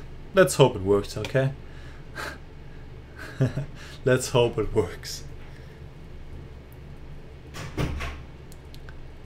But I have a feeling it's gonna work. Well, actually, I'm not that sure.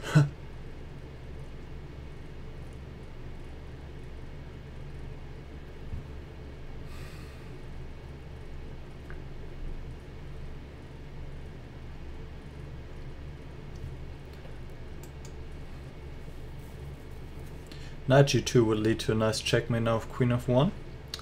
So bishop g2 probably, but then bishop takes h3 should be the killer move. Knight f3 also doesn't help because of g2. Yeah, and I think these are all his options. Queen c2, there's queen f1, and here there's queen h2. Yeah, okay. So I guess it did work after all. Yeah, as I said, don't give up the bishop on e3. So put your queen on e2 instead. And then yeah, and then here maybe queen d4 was still holding everything together, even though black is better here. Pretty sure. Okay.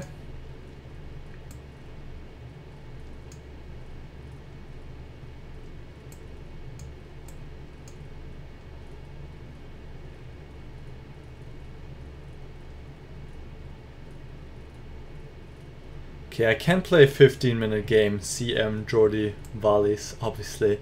If you want to challenge me again for another time control, you're welcome to do that. So I'm playing against somebody whose name I should probably not say, because it would be a horrible mispronunciation. In the meantime, while we're waiting, how is Mr. Carlsen against MLV? Still slightly better, but it seems Maxime is gonna hold.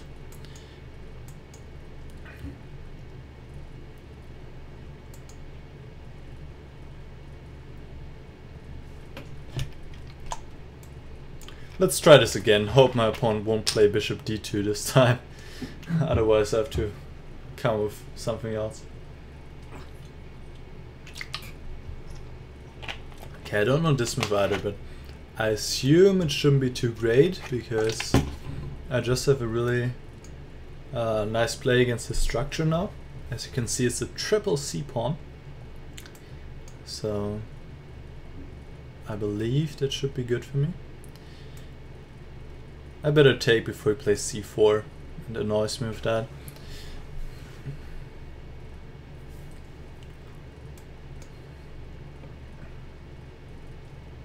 Let's go for this E5 pawn. I think he's gonna have a hard time to defend it. Yeah, he doesn't. Okay, I'll take it.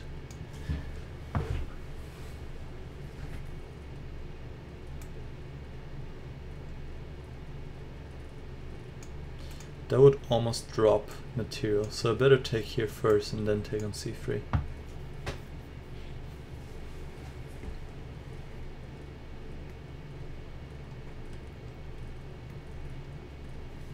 So I'm 2 pawns up, is that right? Yes. Great, I like it.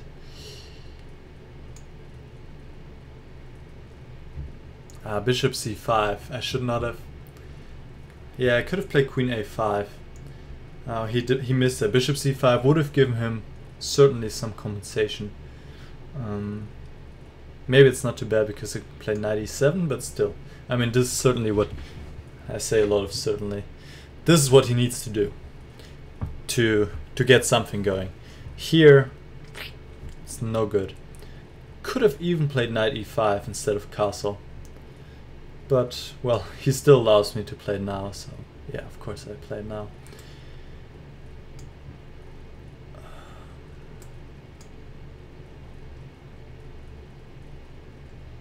Oh, I blundered Bishop C5 again. This is so embarrassing. I'm just playing too quickly.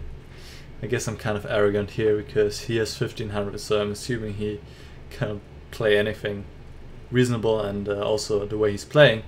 But I still should not have blundered Bishop C5, but he misses it.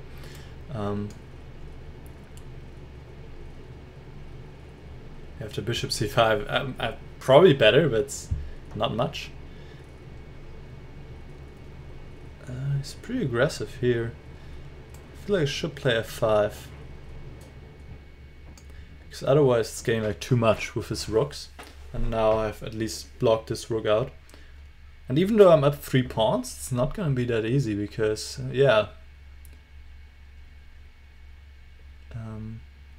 E5 is pretty weakened, so. I would really like to exchange queens here, but I don't think I'll be able to do that.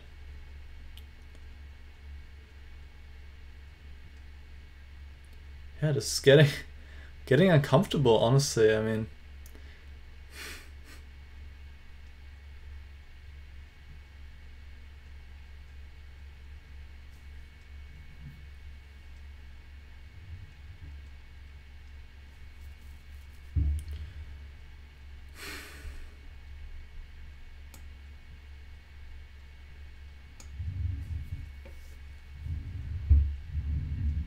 oh, Bishop H6.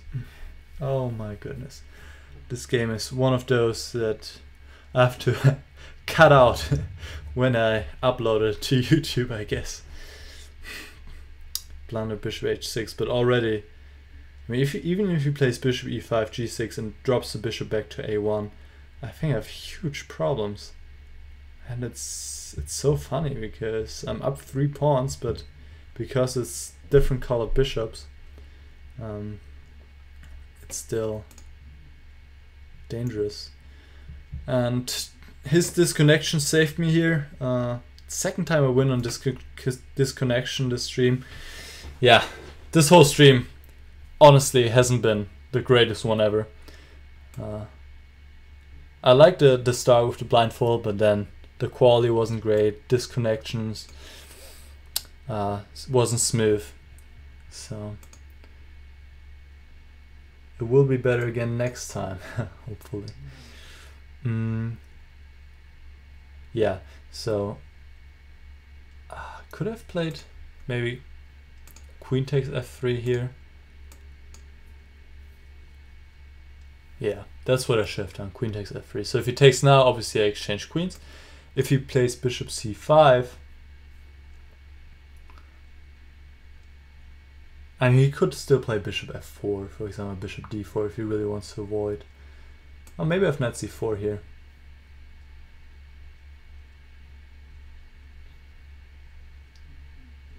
Queen b4. Maybe this is too much. But I could just drop back here. That should be good. Should be good. But still always tricky here, I don't know. It's always tricky. Just these rooks. Anyway, let's go to next game.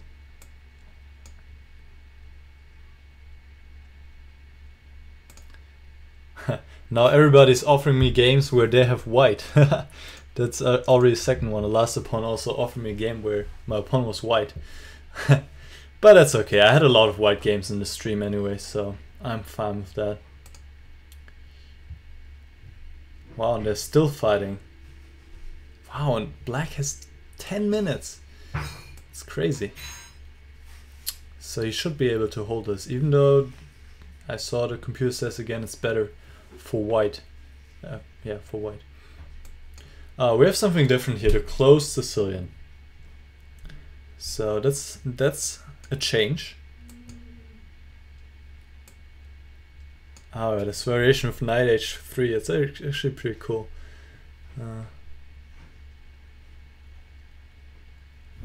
So definitely you don't want to play d5 here, because this is what white is waiting for, to play knight f4 then. So I'll just develop. He wants to take and then play knight f4, obviously. So I'm always worried that I'm blundering some with e5. So I play queen c7 just in case.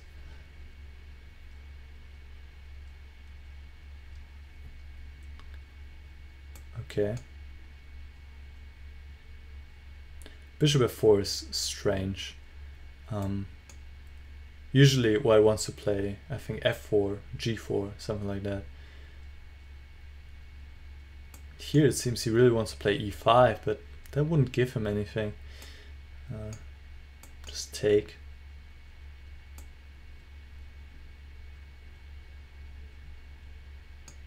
Yeah, I mean, I'm happy here. I'm pretty happy here.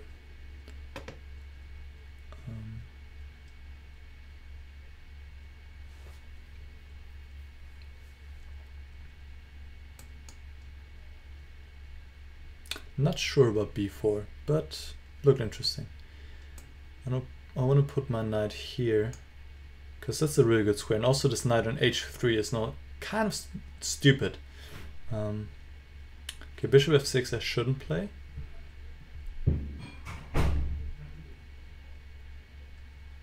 Castle I shouldn't play either. So I should play this one. Oh, he can still take. He can still take. Missed that. Blundered that, yeah. And then, yeah, now I'm just worse. Just worse. Just a worse endgame to defend. But I'll give my best. I mean, actually, it's not too bad. I mean, it's probably around equal.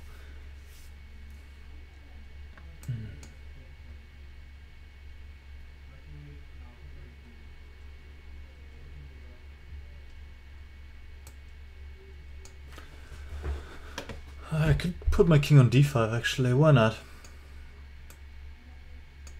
Play h4. Probably I'll just lose on time as usual. f4.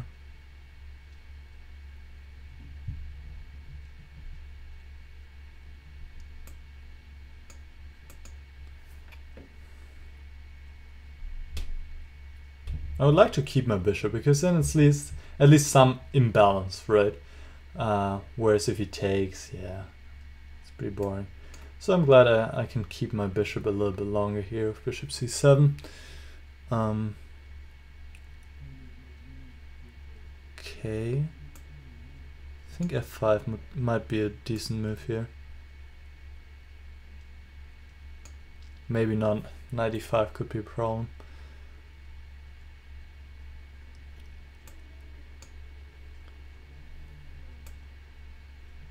Should.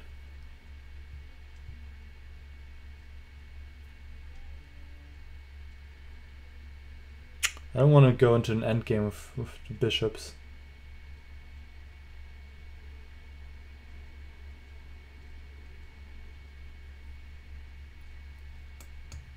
Yeah, I'll just lose on time.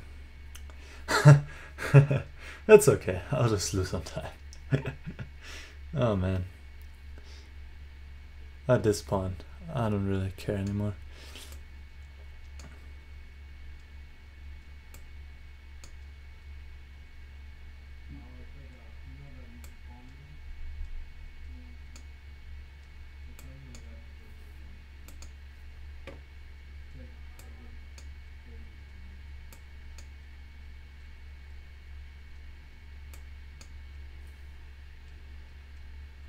Going for this A pawn on A2. Yay, got it.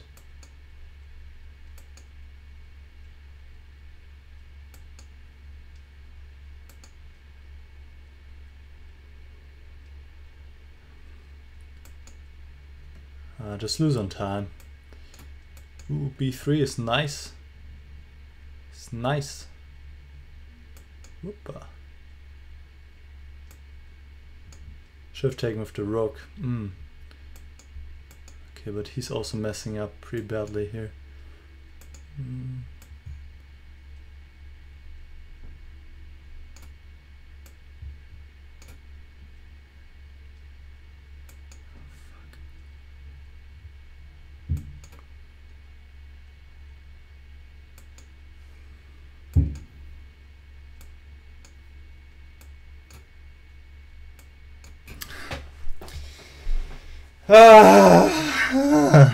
I'm just not learning either. I could have taken a draw, but of course I want to win.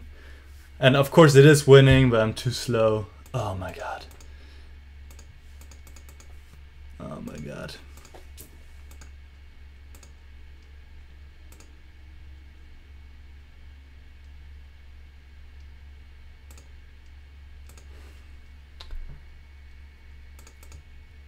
Yeah, I didn't see a mate. Rook b7 would be the way to go, to mate actually. And queen d6 and checkmate. Yeah, a few more seconds and I could have done it, but once again, I mean, I already said it's gonna happen, right? So of course it was gonna happen.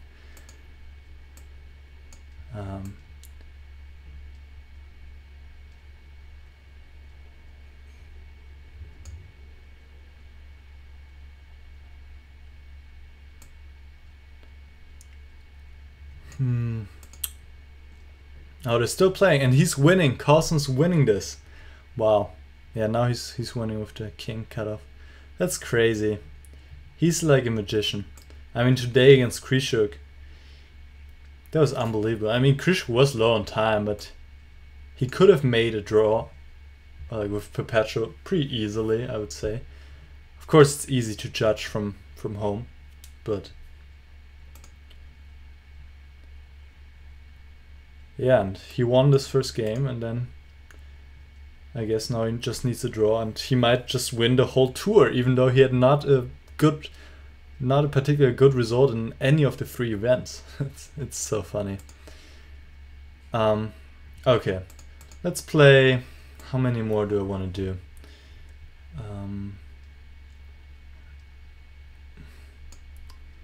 I don't feel like 5-minute games. And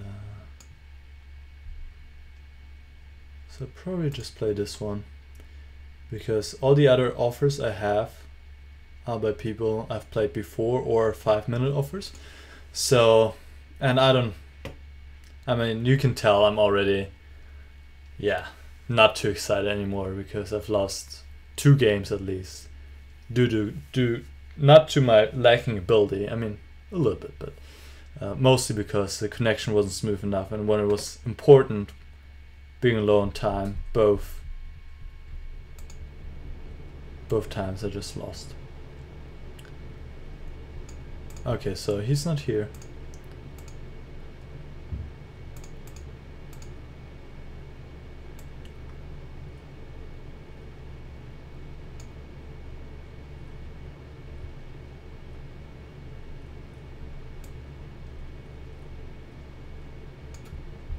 Okay.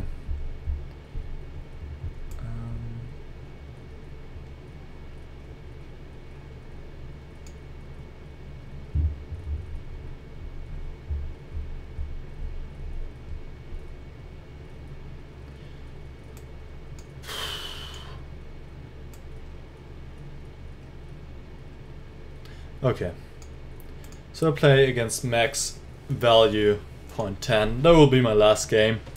I mean, we're in 3.5 hours pretty much, so I think it's been long enough. And like I said, I'm really fed up with the way things are going with the stream, so not particularly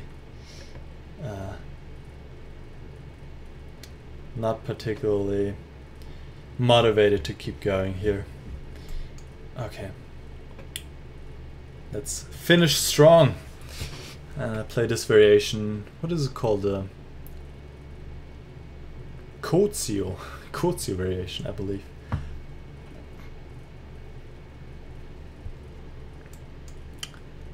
It's late in London now. It's like 10:40 p.m. So they're still playing their tie breaks. It's pretty crazy. Long day for the top players, or particularly Carlsen and Varshila.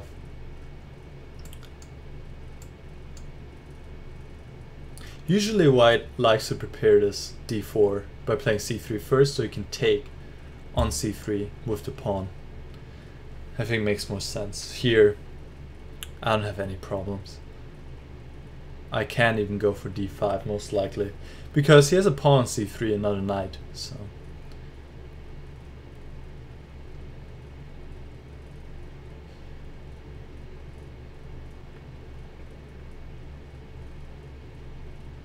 I really want to go d5, but then again it doesn't look that strong. Maybe I'll go knight e5 first. Hint at knight c4, and if he goes knight d2, which would be a natural move, then I go d5, because I want to take with the knight on d5, and in the position with the knight on c6 he would take twice on c6, and that's annoying. So now I go d5, and also if the f4 I have knight g4, which is important a little bit.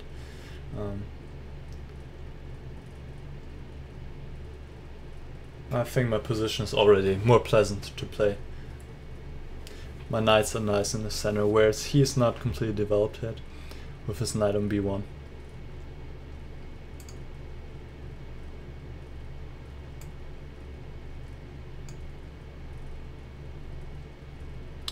Sir Albus, I haven't seen you in the list of challenges I got, to be honest. So I don't know if you're still there, but maybe next time then. Yeah, I was just checking the chat. Player No 5 says, "It's a pleasure to get beaten by Niclas." Really? I don't know.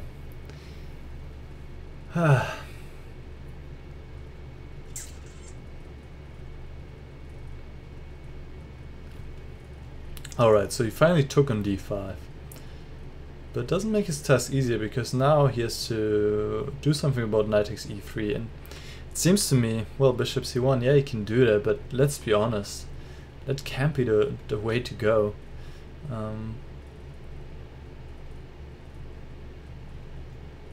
c5 looks strong. I want to gain more space and restrict them further, and c5, c4 looks like the exact right thing to do here. Pretty much. Or I could also just play bishop e6 after he moves his knight. That's, I mean, that's also decent. Knight f5. Yeah. It might be a good move. I mean, it doesn't help him that much. Yeah, actually it doesn't. Maybe. Yeah, now it seems he's just losing material. In fact. So maybe it wasn't that useful.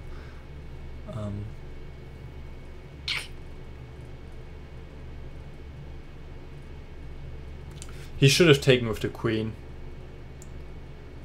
But even then I could probably just play queen c7 or queen e7, and he's also having a lot of difficulties.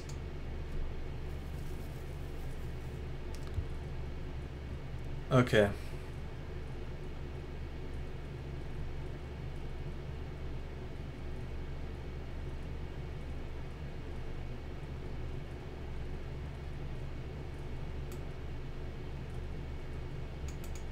Where do I want to go with this rook? I'll go to a7. Now I go c4.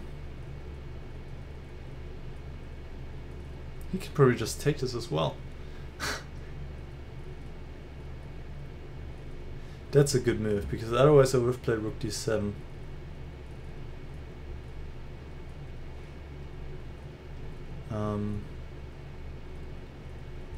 In this case,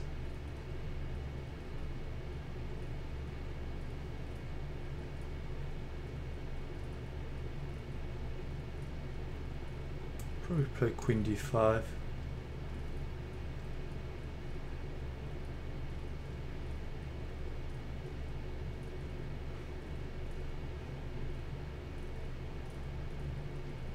I might even play fancy. You know, it's the last game, so I'm tempted to play fancy after a4. Okay, I guess I'm not playing super fancy. I'm playing a little bit fancy. Let's play a little bit fancy here. But after a4 I want to take on b5 and take on a1, and he is in this unpleasant pin on the first rank. I think it would have been pretty crushing. And here the point is that if the bishop takes a7, I'll take on b2, and he can't keep both knight and rook, because wherever the knight moves I'll just take it.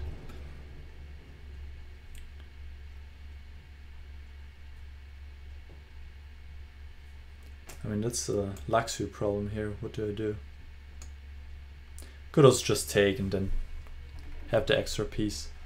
But I like this one too.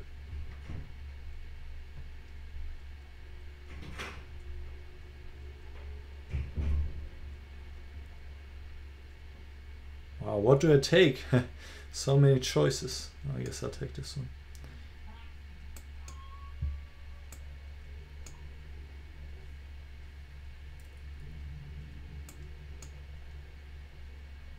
Almost planned a queen takes d3. Well, not really though. I have queen takes c1 or any other move. Not any other move, but you get the idea. Okay, let's finish this up.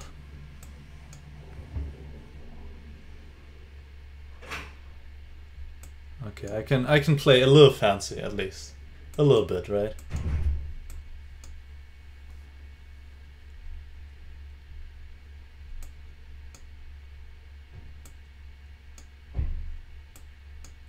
I mean, it's not like I don't have time, right? It's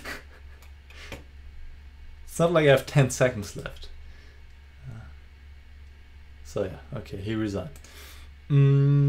Let's have a quick look and then call it a day. I would say that his difficulties began early on.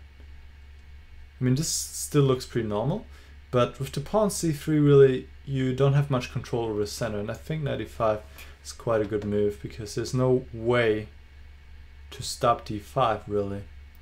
And knight c4 is also a threat, so knight d2 might make more sense, but then again d5, and it's already, I'm already in the driving seat, I feel like, here. So instead of d4, just preparing d4 first with c3 is, I think, the way to go. Alright, is there anything else going on here? Oh yeah, the second game is underway. let's have a quick look at that. Well, not too quick, they're in move 5, so that's not too interesting. And then I would say we'll call it a day.